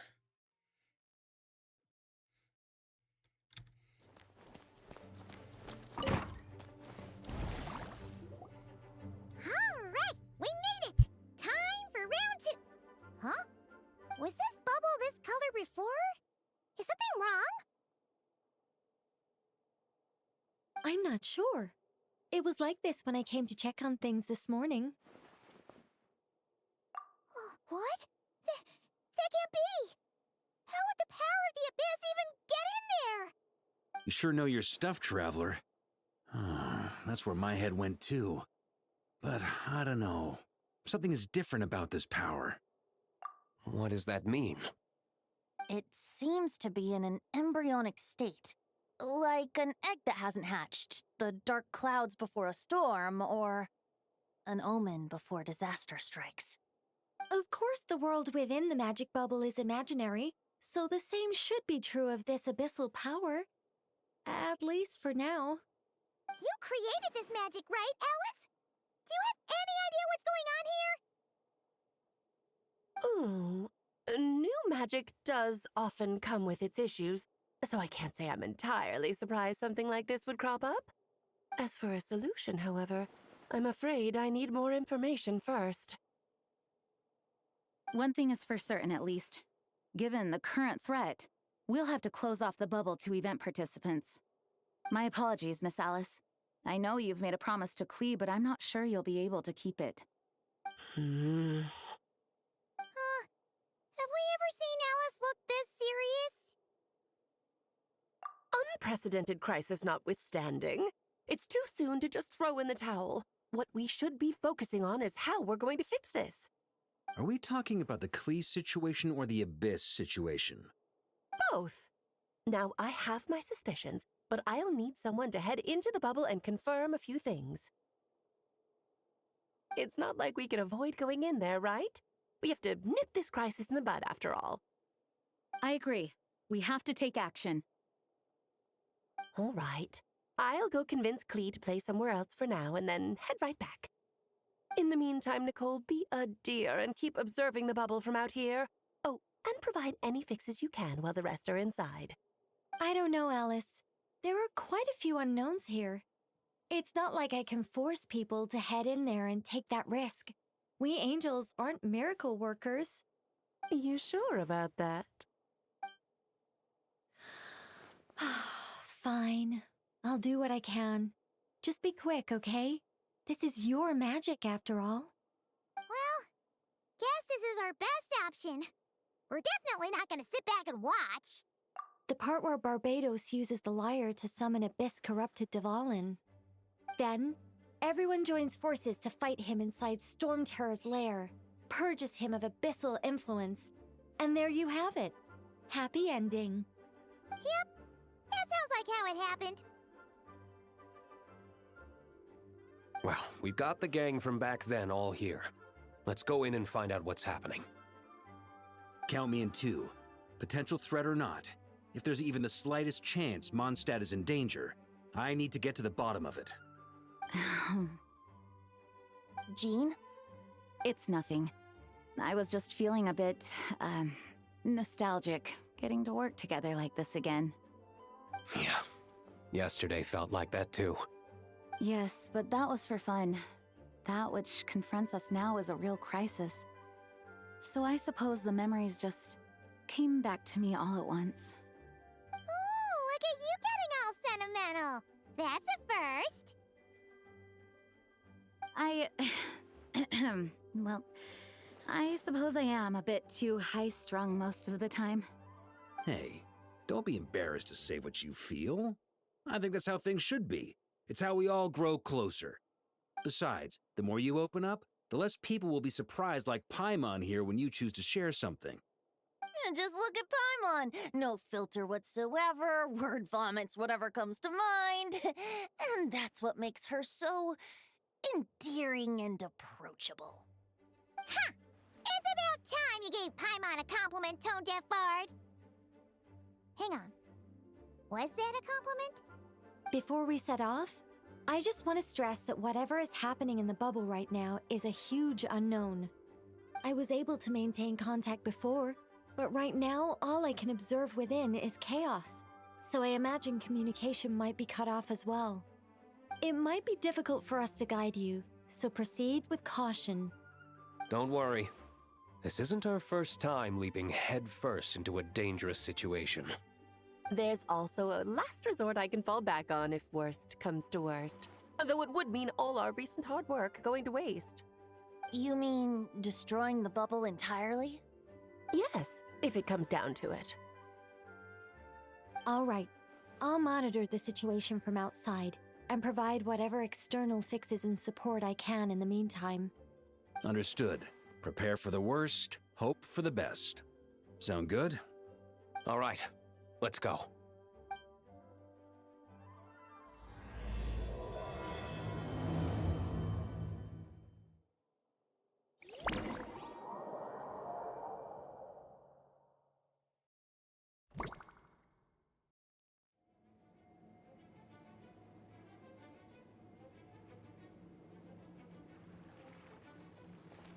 Whoa! Is this Mondstadt?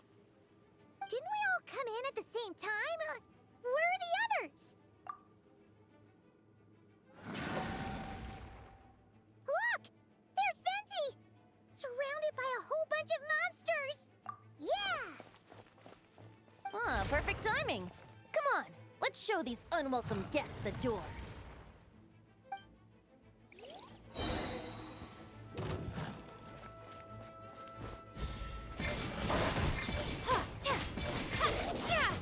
Here we go. Time for takeoff.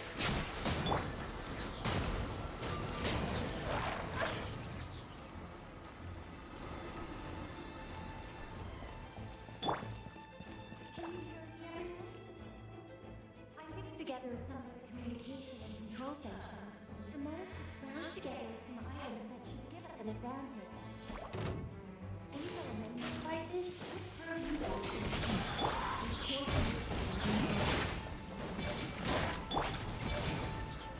Yahoo!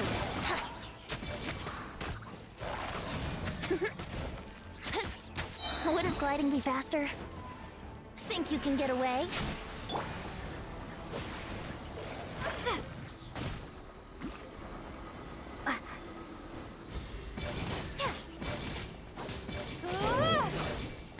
Brace yourselves. This is not my Venti either. Let's play. I mean, I understand needing trial characters because not everyone has the characters, but...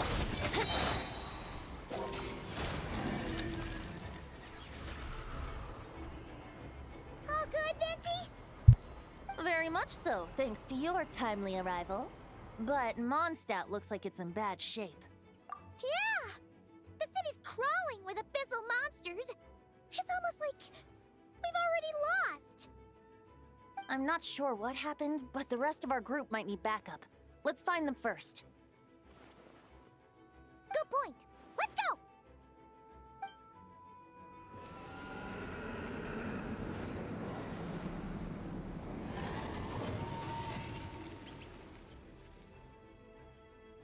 Look! It's the Volin! Is that just Paimon, or does he look way worse than back then? You're right. The corruption has spread throughout his entire body.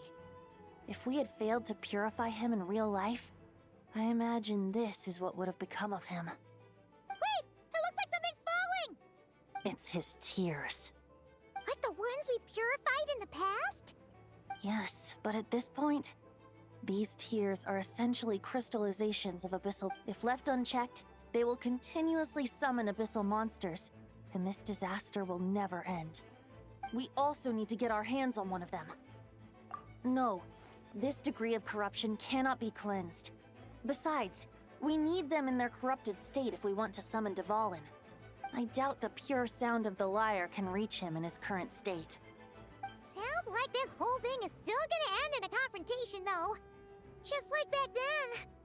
Yes. I wasn't certain before Dvalin showed up, but now I'm sure this situation is more than simple chaos.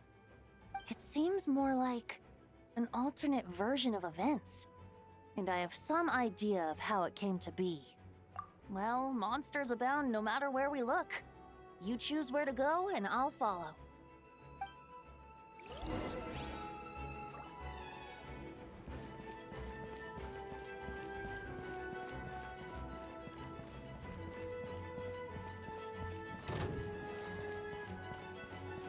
Brace yourselves. Time for takeoff.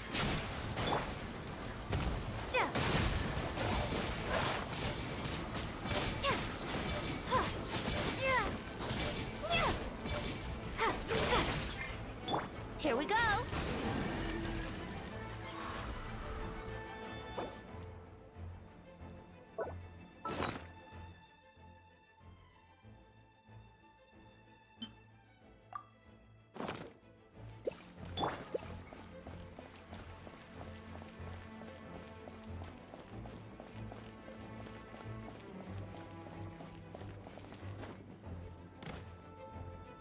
Look! It's Jean!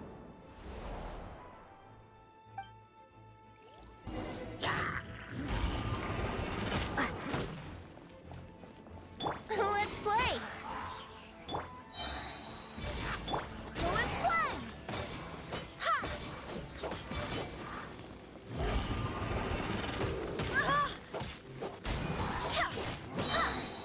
Wind, hear me. Here we go!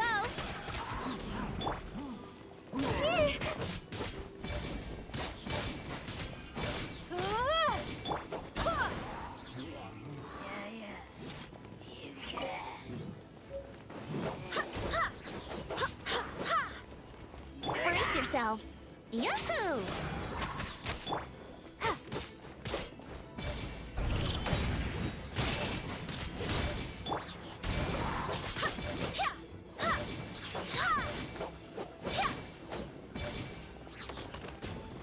Let's play!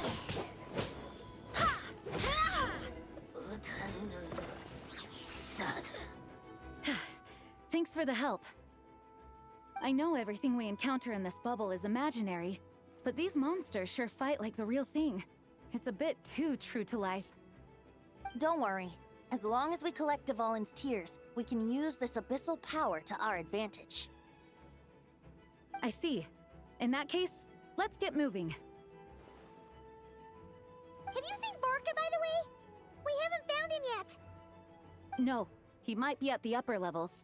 Let's search together. Ah, right. I remember seeing D-Luke on the other side of the city. We should go help him first. Sounds like a plan. Let's go. I was gonna say, Paimon asked about Varga, but not D-Luke? Or D-Luke?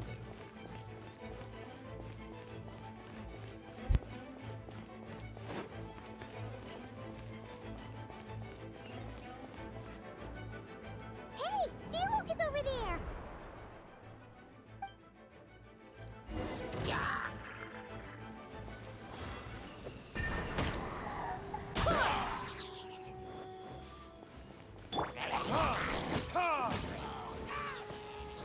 Brace yourselves. Think you can get away? Go as one. Here we go.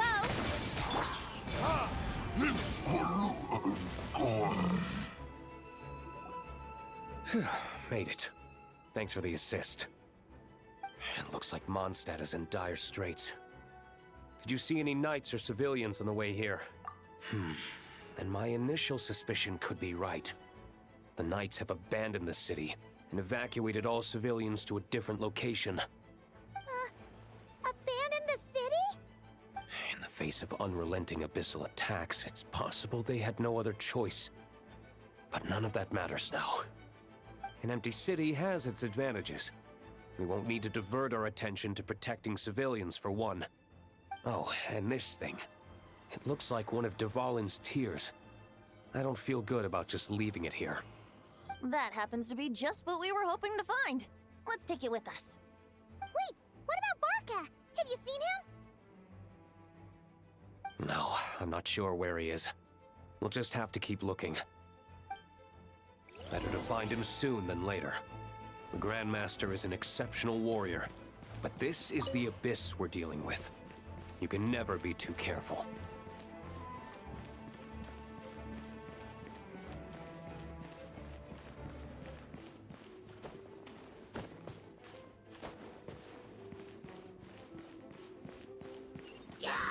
Brace yourselves.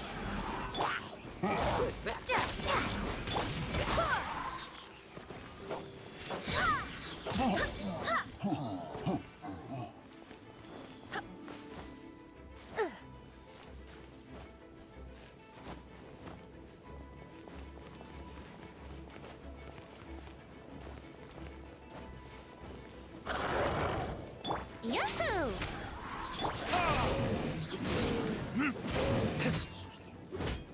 Go as one! I swear by my sword.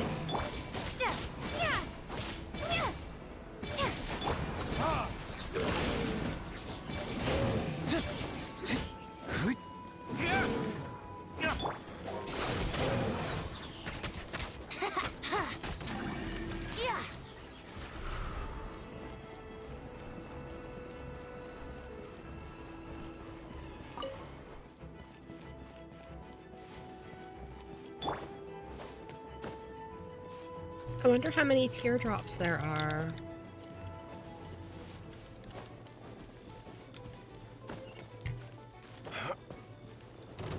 Because it just has it as an optional. Here we go. Time for takeoff.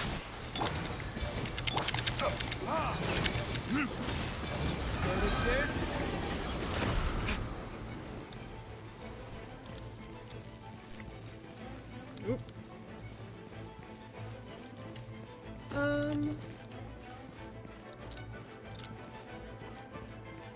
I guess we'll just clear out the monsters that we see. Arca should be up by the statue, I believe.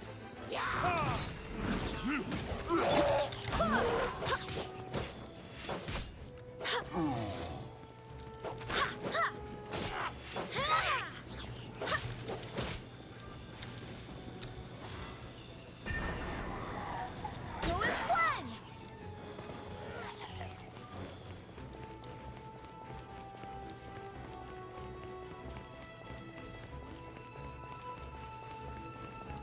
Oh, if we get close to one, does it just put the marker on it?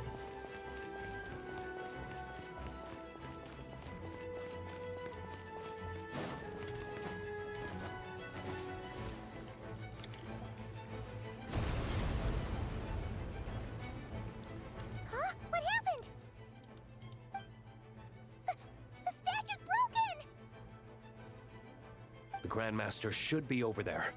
Come on, let's hurry. Well, I'm assuming that's all of them now.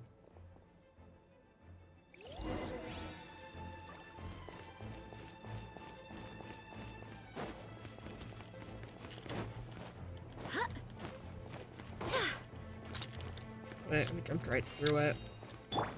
I mean, over it.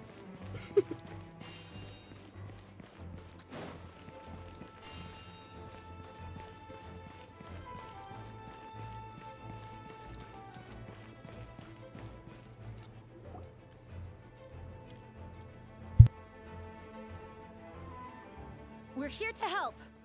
Perfect timing. Let's do this.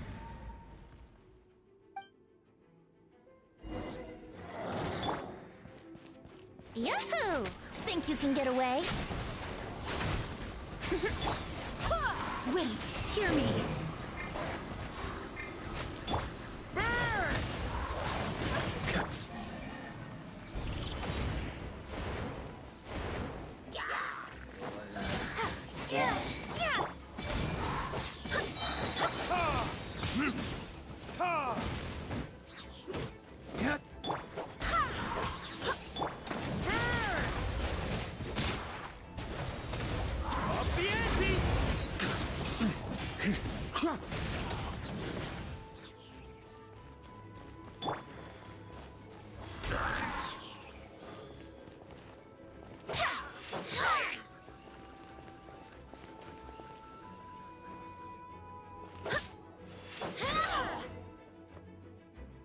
Looks like we're all back together.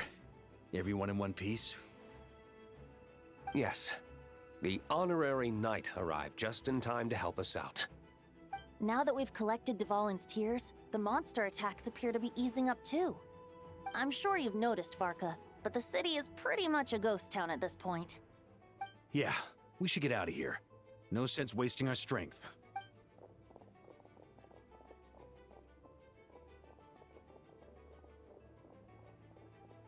This place should be safe from monster attacks for now, at least. Anyone there? The communication function bugged out again. Do you copy? It's me, Nicole. Alice just got back too. Yeah, we can hear you now. What's going on? When designing this experience, we cut out the part where the traveler cleanses the abyssal power, and we didn't think to replace it with a different sequence of events. I think what we're witnessing is a direct result of that. Alice and I thought the events in the bubble would be independent from each other. But since the magic is contained in one place, it appears a casual link has formed between all the events within it. And so, because Dvalin was never purified, we've encountered a major bug. I knew it. So, what we're witnessing now is like an alternate version of events where the honorary knight never appeared in Mondstadt. Wait, but even if the traveler never showed up, you could have done something, right, Venti? The Abyss is a far greater enemy than one person can face. I could have handled that specific situation, sure, but it wouldn't have gone quite so well. If I'm not mistaken, you've seen how that version of the story goes yourself, right, Farka? Through the mage's scryglass? Yeah, it was a kind of prophecy. It felt so real, I doubt I could ever forget it. In the end, you were able to seal Dvalin away, but you were wounded in the process. But if Dvalin was sealed, how did things get to this point? Because a seal doesn't solve the root problem. Over time, the Abyss would just grow stronger and stronger, deteriorating Dvalin's consciousness until there was nothing left. Wait! Does that mean what we saw earlier was... The aftermath of Dvalin breaking free from the seal. That's right. He is in dire straits. The power of the Abyss has fused with his flesh and bones. Purifying him now in this state is no different than sentencing him to death.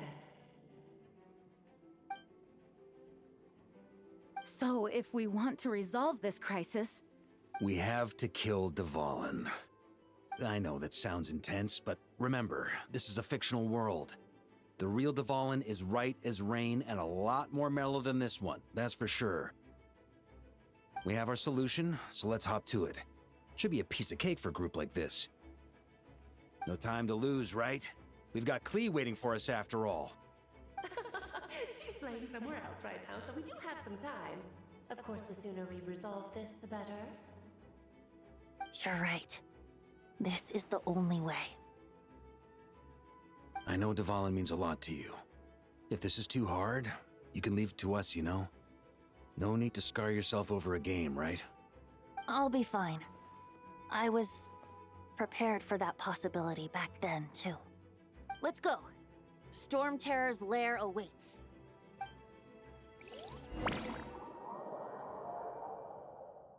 So basically, this is what would have happened if Varka had stayed and been the hero. Ready, everyone? More than. Of course. I just hope I learned a thing or two since the first time around. Guess I'm the newbie, huh? Good thing I'm a quick learner then.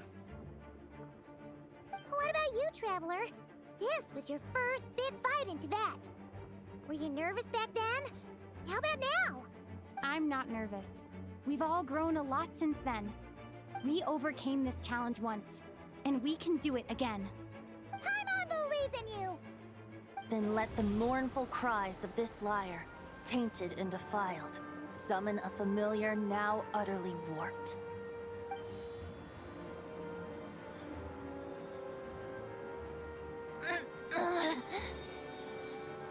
You alright, Barbados?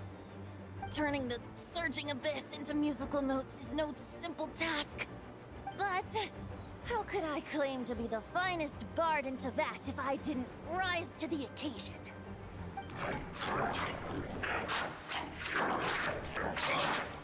I have heard enough.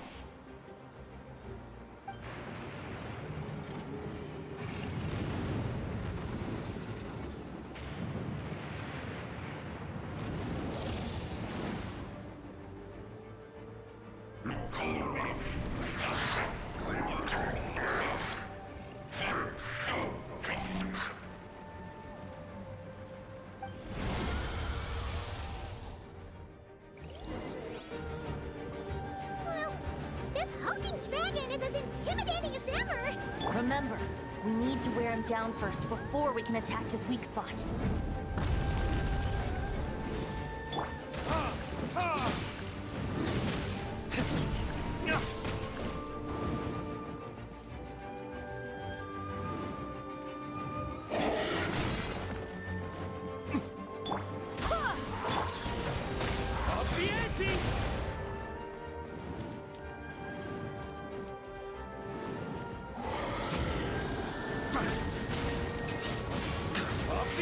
Now's our chance. Climb up and attack the abyssal core.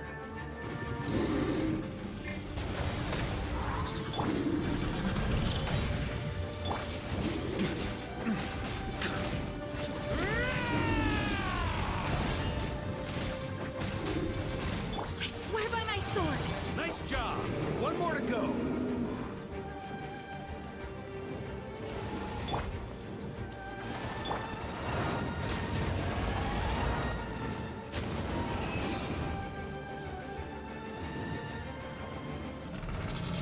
Time to switch positions!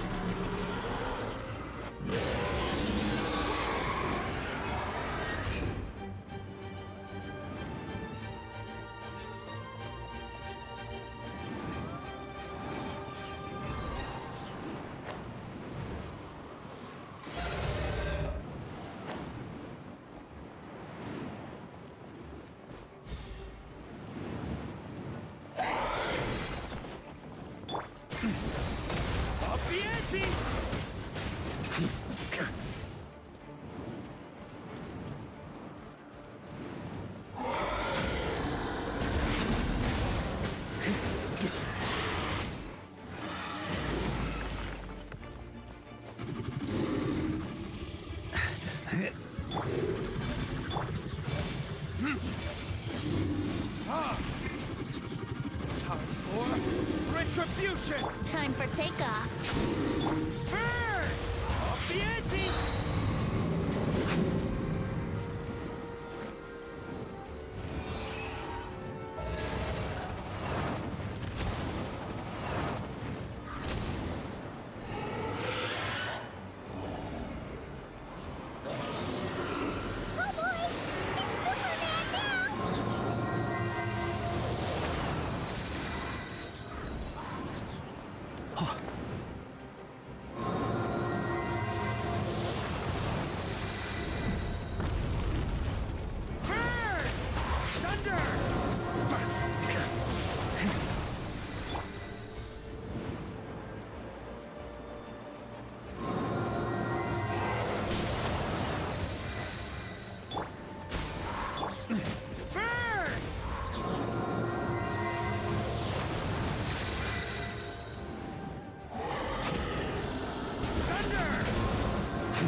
usually do this fight with the bow people.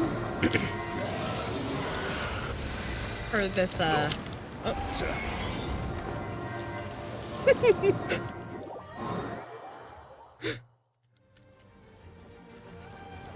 Usually do this fight with the bow people because I hate climbing up onto them to get to the stone. I mean, I've got Venti, but...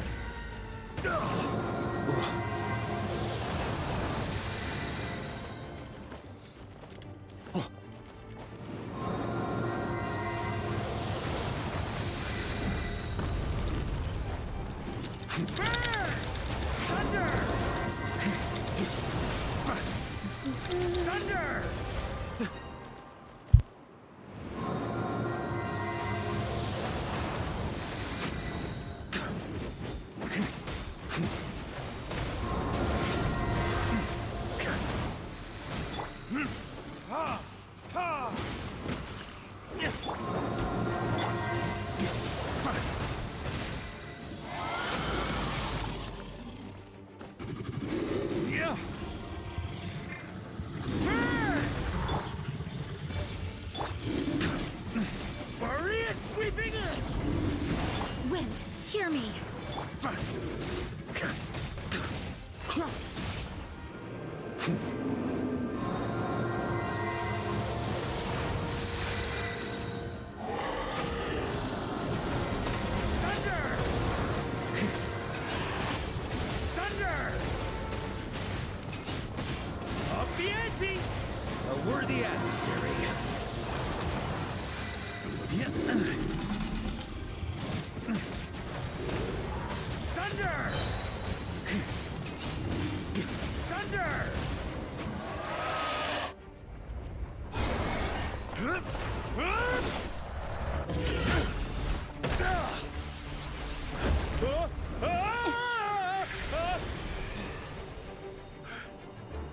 Thanks, Gene.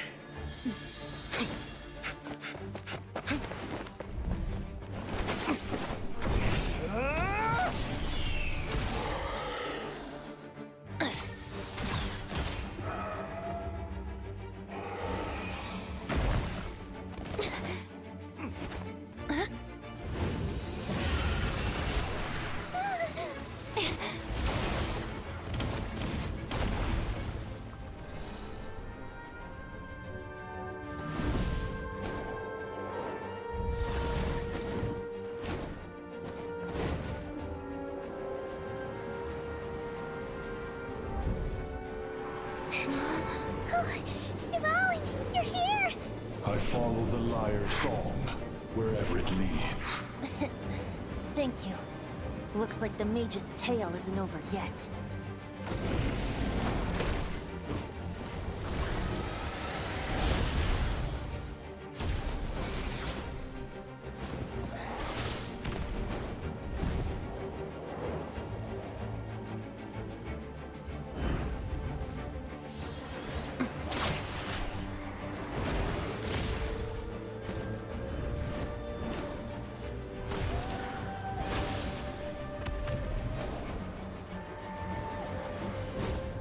Might not be a happy ending, but someone's got to strike the final blow. It's your turn to be the hero. I'll take knight over hero any day.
Looks like it was a happy ending after all. It was kinda like a choo-choo cart ride. It had its fun moments and its thrills. All in all, Paimon had a great time. Guess it wasn't without some collateral damage, though. Sorry about the window, Jean. It's fine. As long as the building itself is intact, I consider that a win. I'll arrange for the window to be replaced at a later date. In any case, we were lucky Dvalin arrived when he did. It would have been tricky to deal with a flying opponent otherwise. I suppose I could have created a gust of wind to whisk us up, but I'm not sure our gliders would have survived the process. Honestly, after everything we faced, I can't believe Alice still decided to bring Klee in there to play. She's a daring one, that's for sure. I mean, can we be certain there aren't other bugs that just haven't cropped up yet? I suppose that speaks to the confidence the mages have in their magical mastery. If I know Alice, the whole bubble could have been blown to bits, and Klee still wouldn't have had a single scratch. Her abilities do speak for themselves, I suppose. So, what now? Anyone down for a drink? My treat. Sounds like a great idea. But tonight it's on me. I happen to have a bottle of fine wine set aside just for the expedition team. Haha, even better. Count me in. Say no more! You had me at fine wine. All right, let's head over to my place then. You're coming too, right, Jean? I'm afraid not. There's still a lot of work to do. So what? The world's not gonna end if you push it off? Come on, we never get a chance like this. I suppose that wouldn't be a problem if you head back to headquarters with me after we're done and help make up the work. On second thought, how about you just join us when you're done with that? What about you, Honorary Knight? Gonna tag along? Okay, all's well that ends well, am I right? To the bar! Alice loves going to the library. Let's wait for her there.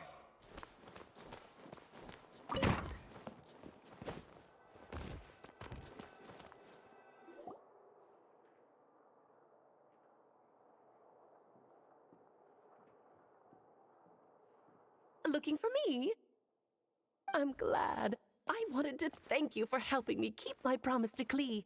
She had a splendid time in the bubble. Nicole came with us to make sure all was in order and prevent any similar incidents from happening in the future. You live and you learn. It's rare, but even the Dodo King isn't immune to a small slip-up here and there, I suppose. So, it's all fixed? Yes, quite. The recording work is done as well, so now all we have to do is play it on loop. It should be smooth sailing from here on out. Anyone and everyone can now enjoy the bubble at their leisure. Nicole will keep an eye on them, of course. I wouldn't put it quite like that. It was more like a fate that will not come to pass. Huh? What's the difference between the two? Let us not forget the courageous dragon slayer in the story. Well, in real life, he had already left on an expedition to Nodcry at that time. Of course, that doesn't mean Dvalin would have escaped his destined death, for another hero would have come along and paid a painful price for victory. But what we saw in the bubble was what happened after Dvalin broke free from the seal. So, couldn't Barca have been back by then? Dear Paimon, you're free to ponder such questions yourself, of course, but it's of little use to ask them aloud. Word to the wise. Do not lose sleep over all those what-ifs, over the fates that will not come to pass. It's an exercise in futility. Those who can observe fate see both the good and the bad of what could have happened. But all that matters is what did happen. Those alternate fates are nowhere near as important as the world that exists in the here and now. All right. Ah, you're saying it was as if the bubble itself had become contaminated. I suppose some gunk could have stuck to my luggage while I was wandering the border and got mixed into my magic without me noticing.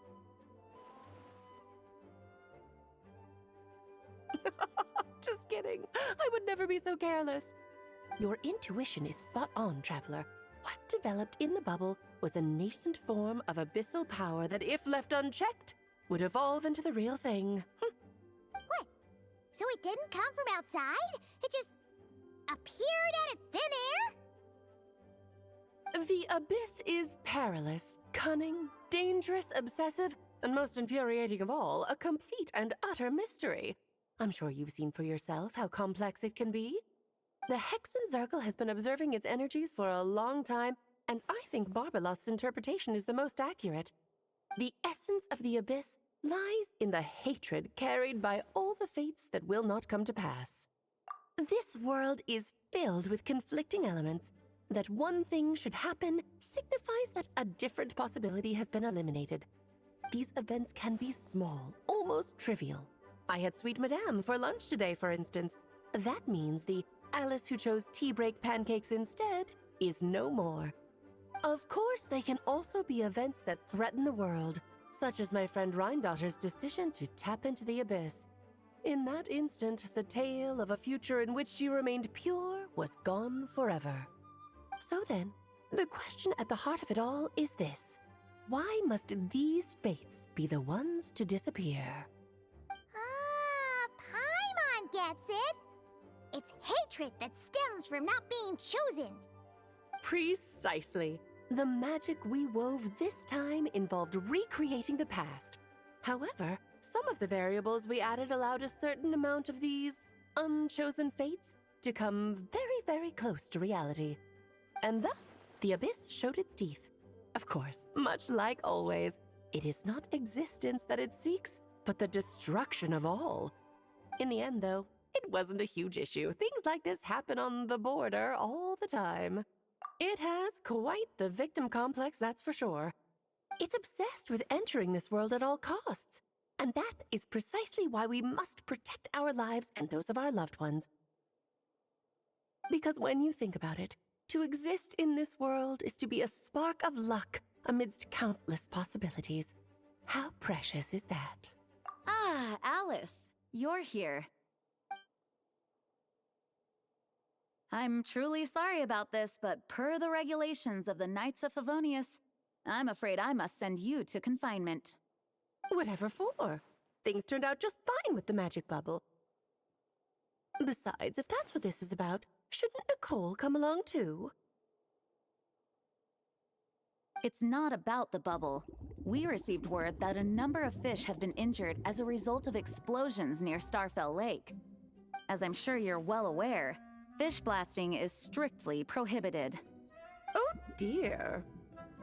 Run, Klee! Save yourself! She's already inside. Guess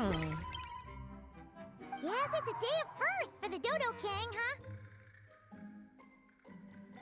Oh, farewell, forever traveler. You shall never see me again.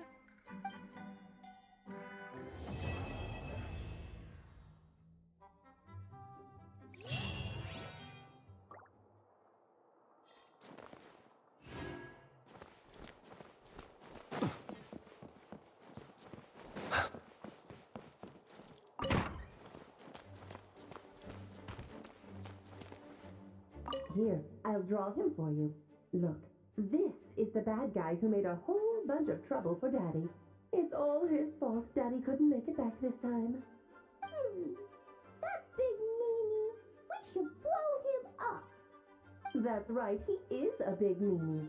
But thanks to the honorary knight and her friends, he's not going to be much trouble anymore. Yay! The honorary knight is the best!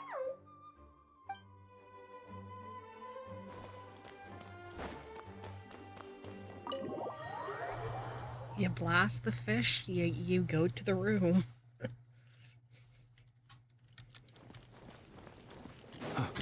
Oh, were the fish, did they survive the fish blasting? I mean, that's kind of what it looked like. But if that's the, I mean,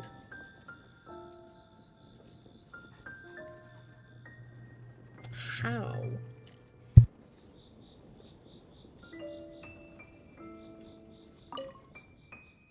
Okay, I think I'm gonna try this one, and then I'll do the other two, maybe, offline.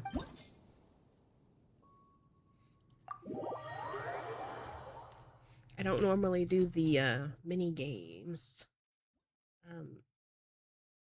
Oh dear.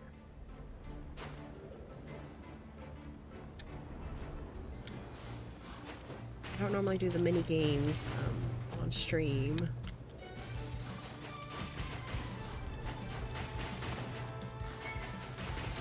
Okay, so holding is much better.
Wow, I flew right into a couple of those, like, directly.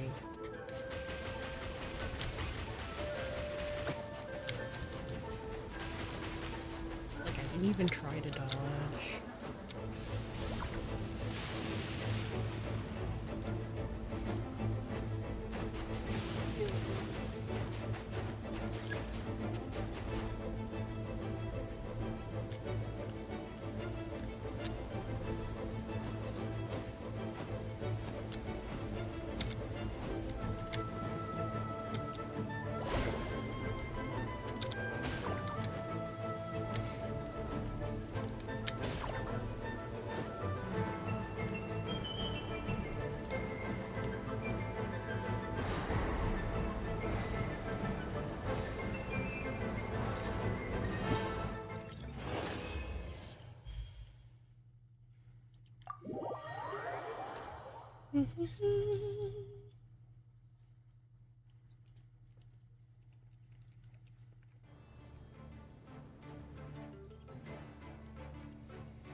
So, if we're getting a flying mini game like this, I think I saw something else where they were doing something with flying. Are we going to be getting a character who can fly? That's normally what they do, like, these tests for, isn't it?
Oh, they found their other toy. One of the toys, it's like a tinsel ball with a bell on it. They had dragged it off and hidden it somewhere, but they have pulled her back out. They're going crazy on it over by the stairs.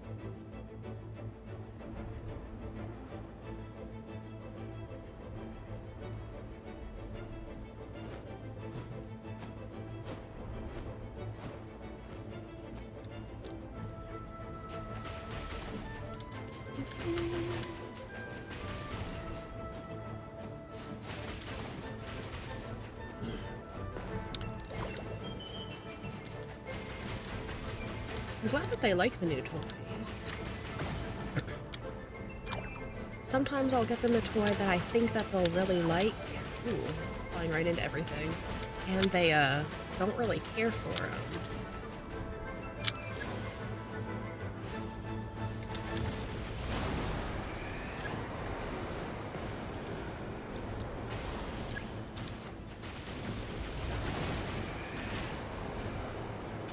And then I'll get them some smaller, cheaper toys.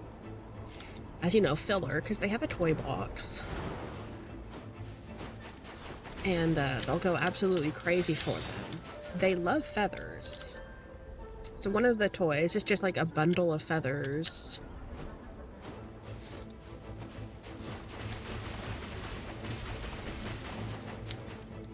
I don't like them having the feathers unsupervised though. I'm worried that they're going to rip it apart and swallow the feather and then get it stuck in their throat.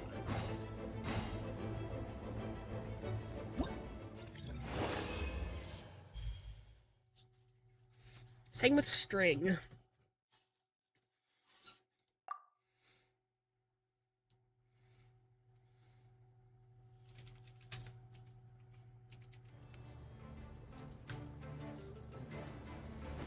Oh, I guess that's all of them, isn't it?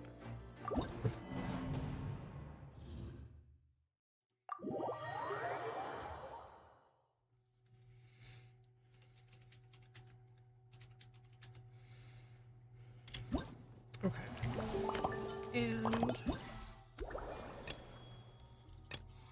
so we click the dot there.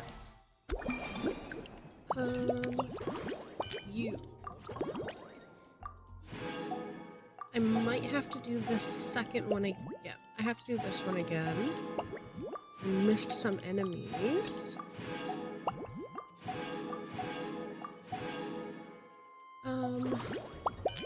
What? Let's take a look at Lisa's. Where is it?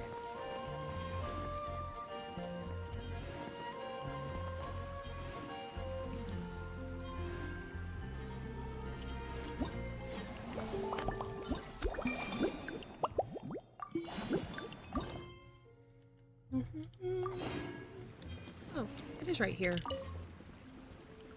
Hello there, Honorary Knight and the Helper in White. It's so nice to meet you, Honorary Knight and Lady Paimon. Glenfidia, at your service. Looks like you're in a good mood, Hertha. And nice to meet you, Glenfidia. By the looks of things, you're about ready to open? Indeed. Thanks to some help from the Angel's Share and the Cat's Tail, our drink stand is ready to go. Besides all the classics, we also mix cocktails to order, and are currently offering a limited-time delivery service. Cocktails? Do you remember that time we served as bartenders at the Angel Share? And recently you've also shown off your skills at the flagship in Nokrai. We sure have come a long way, huh? The only thing is, our current drink selection is quite traditional, and it stopped feeling fresh long before the expedition began. To offer everyone some more exciting choices, we're planning to revamp our menu. But I need to get back to handling resident requests, and Glenfidia doesn't have much experience mixing drinks. Plus, we've got a whole bunch of outstanding delivery orders on hand. Honorary Knight, if you're free, could you maybe help us out for a while, just until my other squad gets back from the Stormbearer Mountains. You'll be amply compensated, of course, plus double pay for overtime, depending on your performance metrics. Paimon's not sure what performance metrics are, but she's happy to help with deliveries. As the best guide into that, Paimon needs to keep up with the changing times. Besides, this'll give her the chance to explore the city and stay up to date with all the recent goings-on. Working with you two is always such a breeze. I'll do my best to support Lady Paimon in any way I can. I'm very skilled when it comes to things like portioning out drinks. All right. Well, if you're ready to, then let's get to work.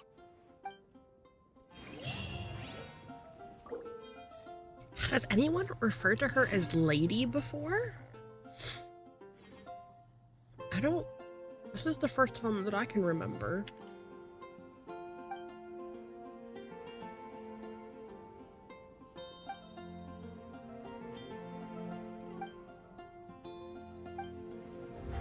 Okay.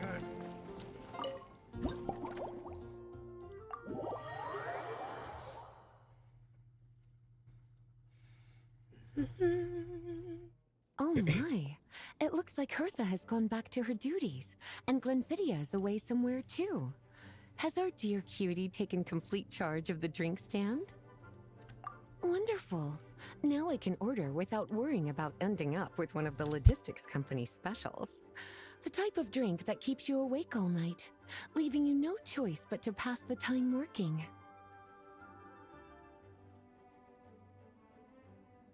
That's right. I'm just a carefree librarian now. If only there weren't so many people with overdue books, and I didn't have to go door to door to get them back. I would have dropped by to chat with you sooner, and try out your delightful creations, of course. Let me think. I don't really have a favorite drink. Just wrestle me up something rejuvenating that'll lift my spirits. And if it could help me nod off to sleep later, that would be even better.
Here's a snow-kissed dawn.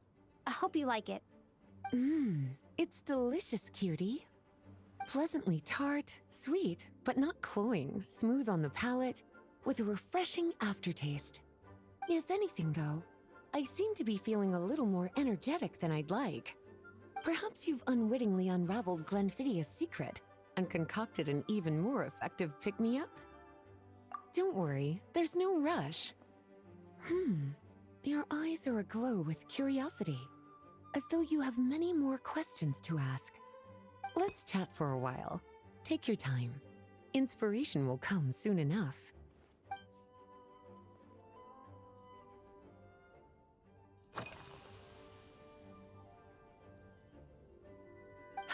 Since since you're asking, it's been a bit of an unusual day. There's a chef, fresh out of training in Fontaine, who's recently taken up a position at the Goth Grand Hotel. She borrowed our most valuable book, the Mondstadt Millennial Compendium of Desserts. Apparently, she plans to use dessert-making techniques to improve the taste of various savory dishes. Something about reducing their greasiness.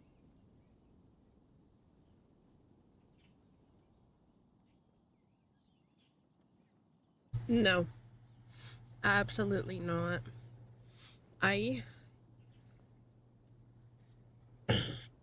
Sweet meat dishes. No. No, no, no. Sweet does not belong anywhere near meat.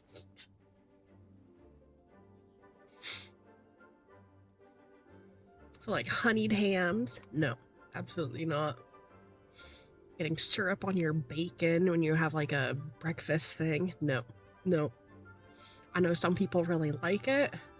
I am not one of those people. Indeed. And judging by the results, she rather overdid it with the caramel sauce. What should have been fragrant meat slices ended up tasting nauseatingly sweet. Caramel sauce is such a fantastic ingredient, you know? It never fails to please when added to drinks. Sometimes I even add a spoonful to my afternoon tea. Improving food, I suppose, isn't always about being as creative as possible.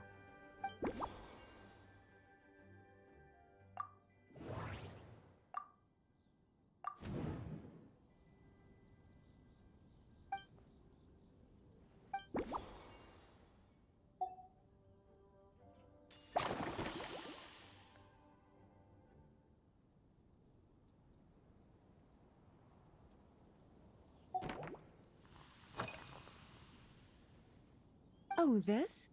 That was for another of today's little errands. A large contingent of the expedition team will be returning to Mondstadt soon. They've been away for such a long time, so there's a good chance many of their tastes have changed. Jean asked me to visit some of their families to try and get a better understanding of what new ingredients might satisfy our knights' changing preferences. Well, they've all devoted their blood, sweat, and time to protecting Mondstadt. They deserve some care and respect in return. Based on what I gathered, the most requested ingredient was cacahuatl from Natlan. It seems like our knights have developed a taste for cocoa. In their letters, many of them mention that they rely on cocoa to keep themselves energized. I've tried hot cocoa myself, and I must say, I find it just as effective as coffee when it comes to staying alert.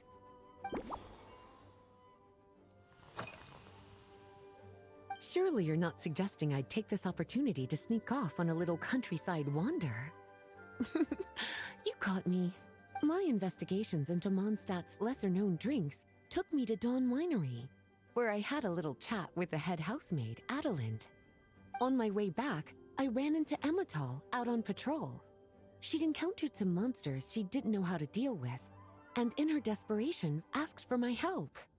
I accompanied her on a detour to Wolvendom to teach some raving hounds a lesson. It's been a while since I've had such an invigorating workout.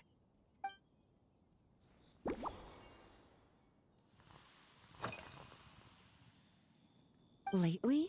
So careful with your wording, cutie. Is that because you think that I, too, might have changed since we last met? Or simply because you can't remember? Not bad at all. A flawless answer. Back in my student days, I might have been drawn to every new and exciting ingredient I read about, constantly expanding my horizons and stepping out of my comfort zone. But now, I've grown accustomed to a life of comfort and routine. To paraphrase a certain Leowed legal expert, my life is fast approaching a state of living out one's golden years in peace and comfort. I'm no longer so easily moved by adventure and excitement. I'm sure you remember, a few years ago, when we were adventuring together, you found me that sweet-tasting alchemical ingredient. Well, my tastes haven't changed a bit since then.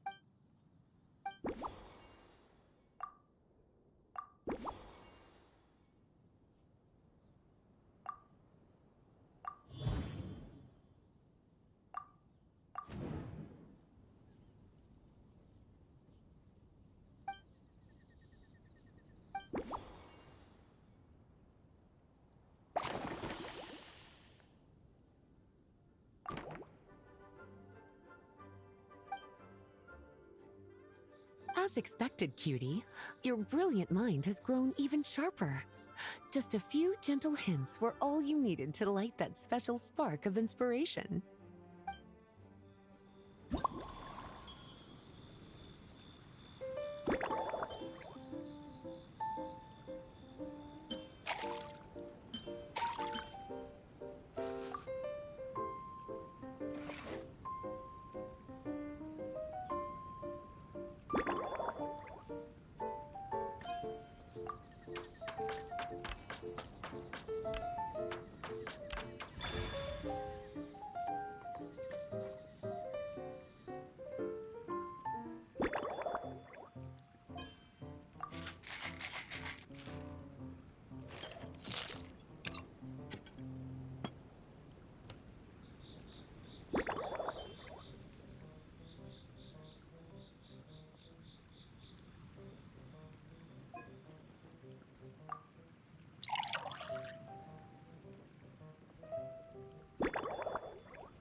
Finished. A new creation, custom made for you. This should help you fall asleep quickly and guarantee you peaceful dreams. It's called a slumbering rose. From the colors to the choice of glass, everything's been carefully crafted. You've turned it into a completely different drink. Based purely on appearance, it's exactly my style. Time to see how it tastes. Full marks. It's like savoring an exquisite dessert before taking a stroll along the shore of Cider Lake, with a gentle breeze caressing your skin, relaxed and at ease. I no longer feel drained of energy, but neither am I overstimulated. I'm actually starting to feel a little sleepy. As a bedtime drink, this is pure perfection. So good, in fact, that I feel like writing an article to extol the virtues of this slumbering rose. I can use it as an opportunity to crown you the new maestro of mixology. Speaking of lakeside strolls, why don't you join me next time there's a clear, warm day, when the sun is bright but not too harsh? Any walk would be more relaxing with you to talk to along the way, cutie. Then, when we get back, you could fix me up another glass of slumbering rose. And I'll make just as sure to hold you to that. When the time comes, I won't accept any excuses. Charlotte has decided that she must scream. She's sitting over across the other side of the room, meowing her little head off. I think she wants her toy turned on. Is there any more to this? Yes. Ooh, that's quite a few of. Do I want to do all of this? Sure, why not? Oh, there she goes.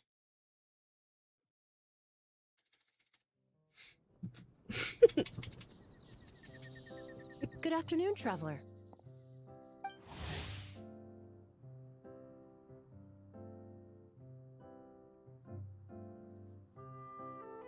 Have I not...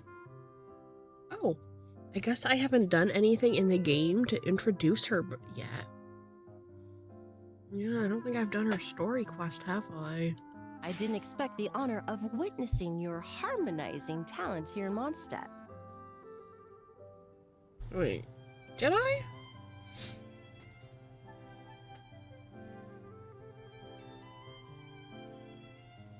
No, wait. Oh, wait, that might have been in a... I don't remember. I thought I did a lady perfume calling herself event. a mage asked me to come manage her flower shop. At about the same time, the Cat's Tail commissioned me to create a new fragrance for their establishment. Ending today's busy schedule with a drink crafted by you in person is truly a wonderful reward.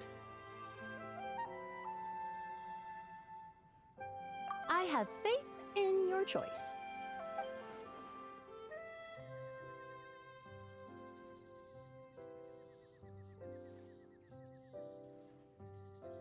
Hello, how are you today?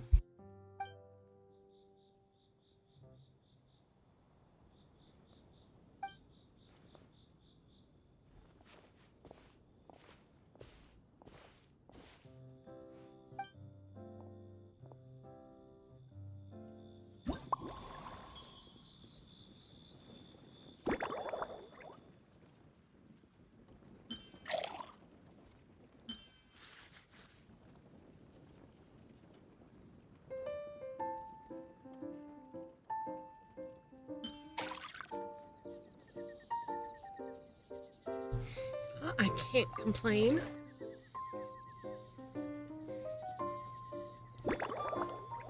Small pieces.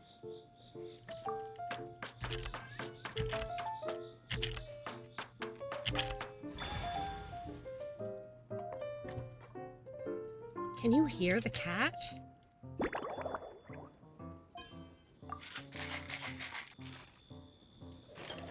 Charlotte?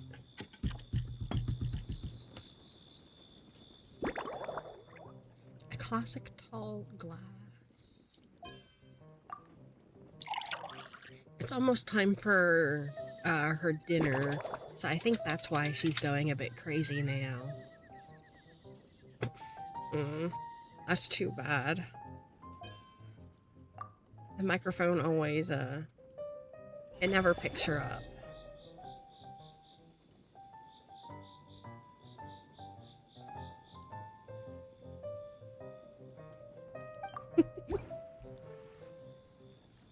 Care to give this a try, Miss Emily? Your artistry is truly a pleasure to watch.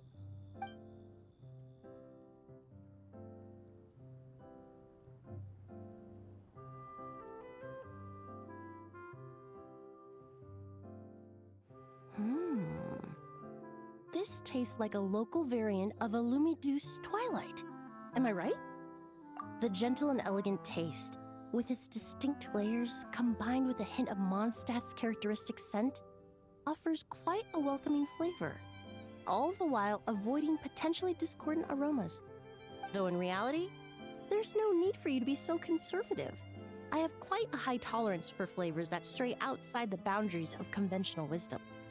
Your drink was nice, but it would be perfect if you could make one with a little more depth. A cocktail that shows off your unique understanding and enhances my impression of Mondstadt. If you need time to mull things over, perhaps you might find inspiration in a little light conversation?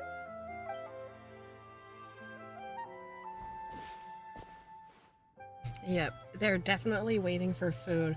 I pulled one of their packs of wet food out, and they are swarming me. Be ready for some dinner, kitties.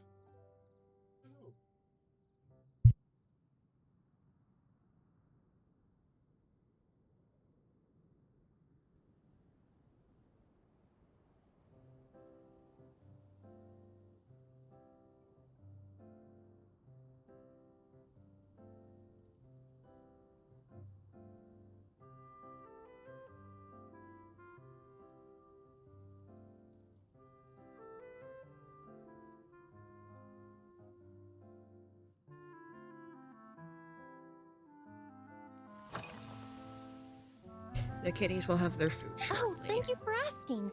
It's been going well, though this trip to Mondstadt has presented some unexpected challenges. When I first got here, I was relying on a copy of An Overview of Aromatic Substances and the Human Senses to identify promising local ingredients from the Mondstadt region. To my surprise, my trial fragrance, which used Valberry as the primary note, proved far too sweet in the context of a tavern, relaxing people so much that they ended up feeling drowsy. The bartender with the beautiful ears, for instance, fell asleep right at the bar. The bartender with the beautiful ears?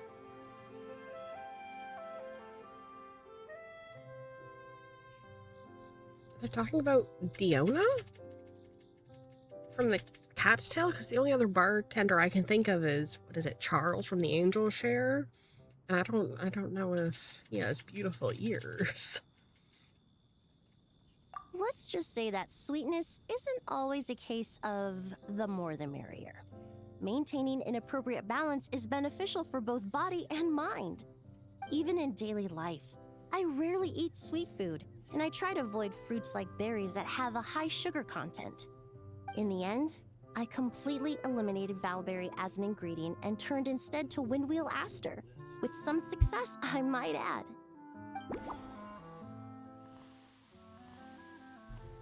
Would it be bad if I just skip through everything she says?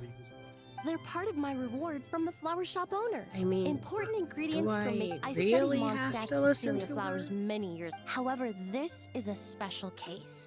Some windwheel, the various parts of the windwheel aster plant can be grounded. it I such just a took it for a little shame? trial run at the Cat's Tail, and the cats seem to really like extracting exquisite Usually, after work, my friends from the Maison, if it's before a holiday, there was an officer named Terena who used to treat me to aged Corte wine. But in the world of science, besides, so I don't mind drinks with just...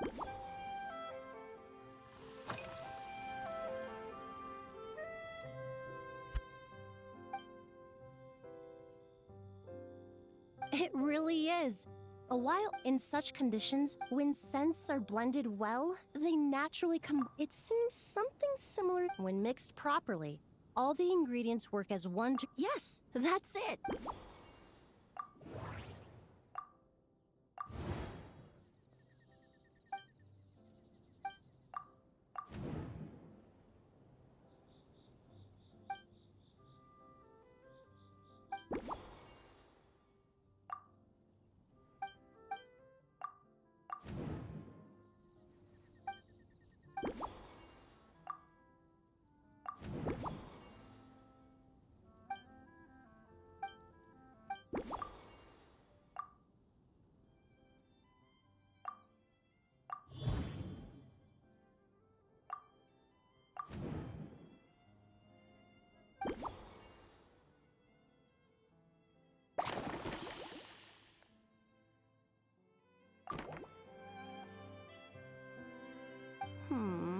Just from our brief chat, you've already formulated. Perhaps you possess a natural talent for this kind of creative work.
Here you go. A new and improved Emily-inspired Lumidouce Twilight. I haven't come up with a name for it yet. The colors are cooler and more refreshing, and the fragrance is delightfully subtle to match. Are these bright specks on the surface the crushed petals and leaves of windwheel asters? I'm sure it must taste wonderful. Let me try.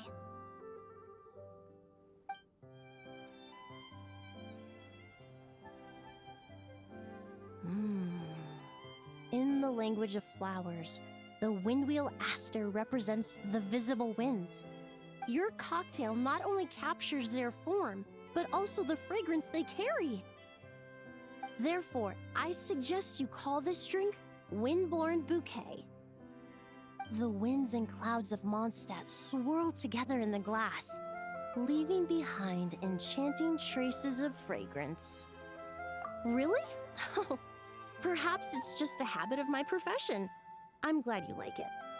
Now it's time to slowly savor this masterpiece. Thank you so much. This trip to Mondstadt has been so rewarding. This is the most memorable cocktail I've ever had. Once I get back to Fontaine, I will attempt to recreate this moment as both a fragrance and a perfume. Once I've perfected the recipes, I hope you'll do me the honor of being the first customer to experience these new products. Until then, I look forward to seeing you in the Court of Fontaine.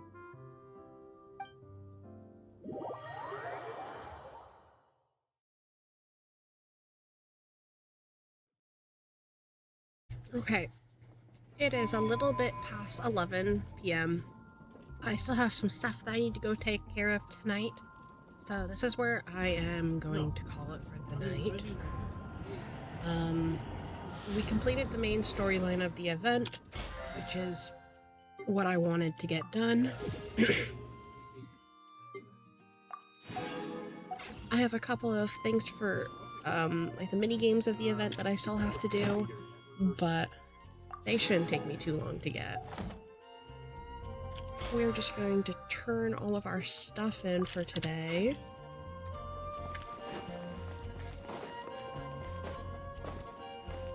What else do I have in the events?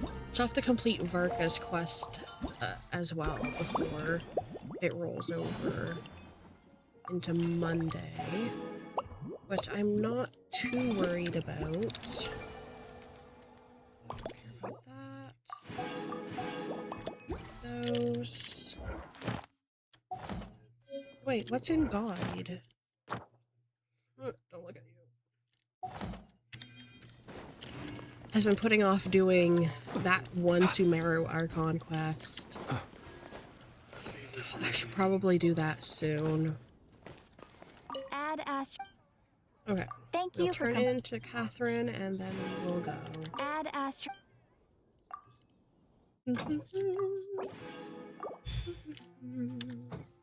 Okay. I will probably be back tomorrow. I'm not quite sure what I'll be doing, but I will see you then. Good night.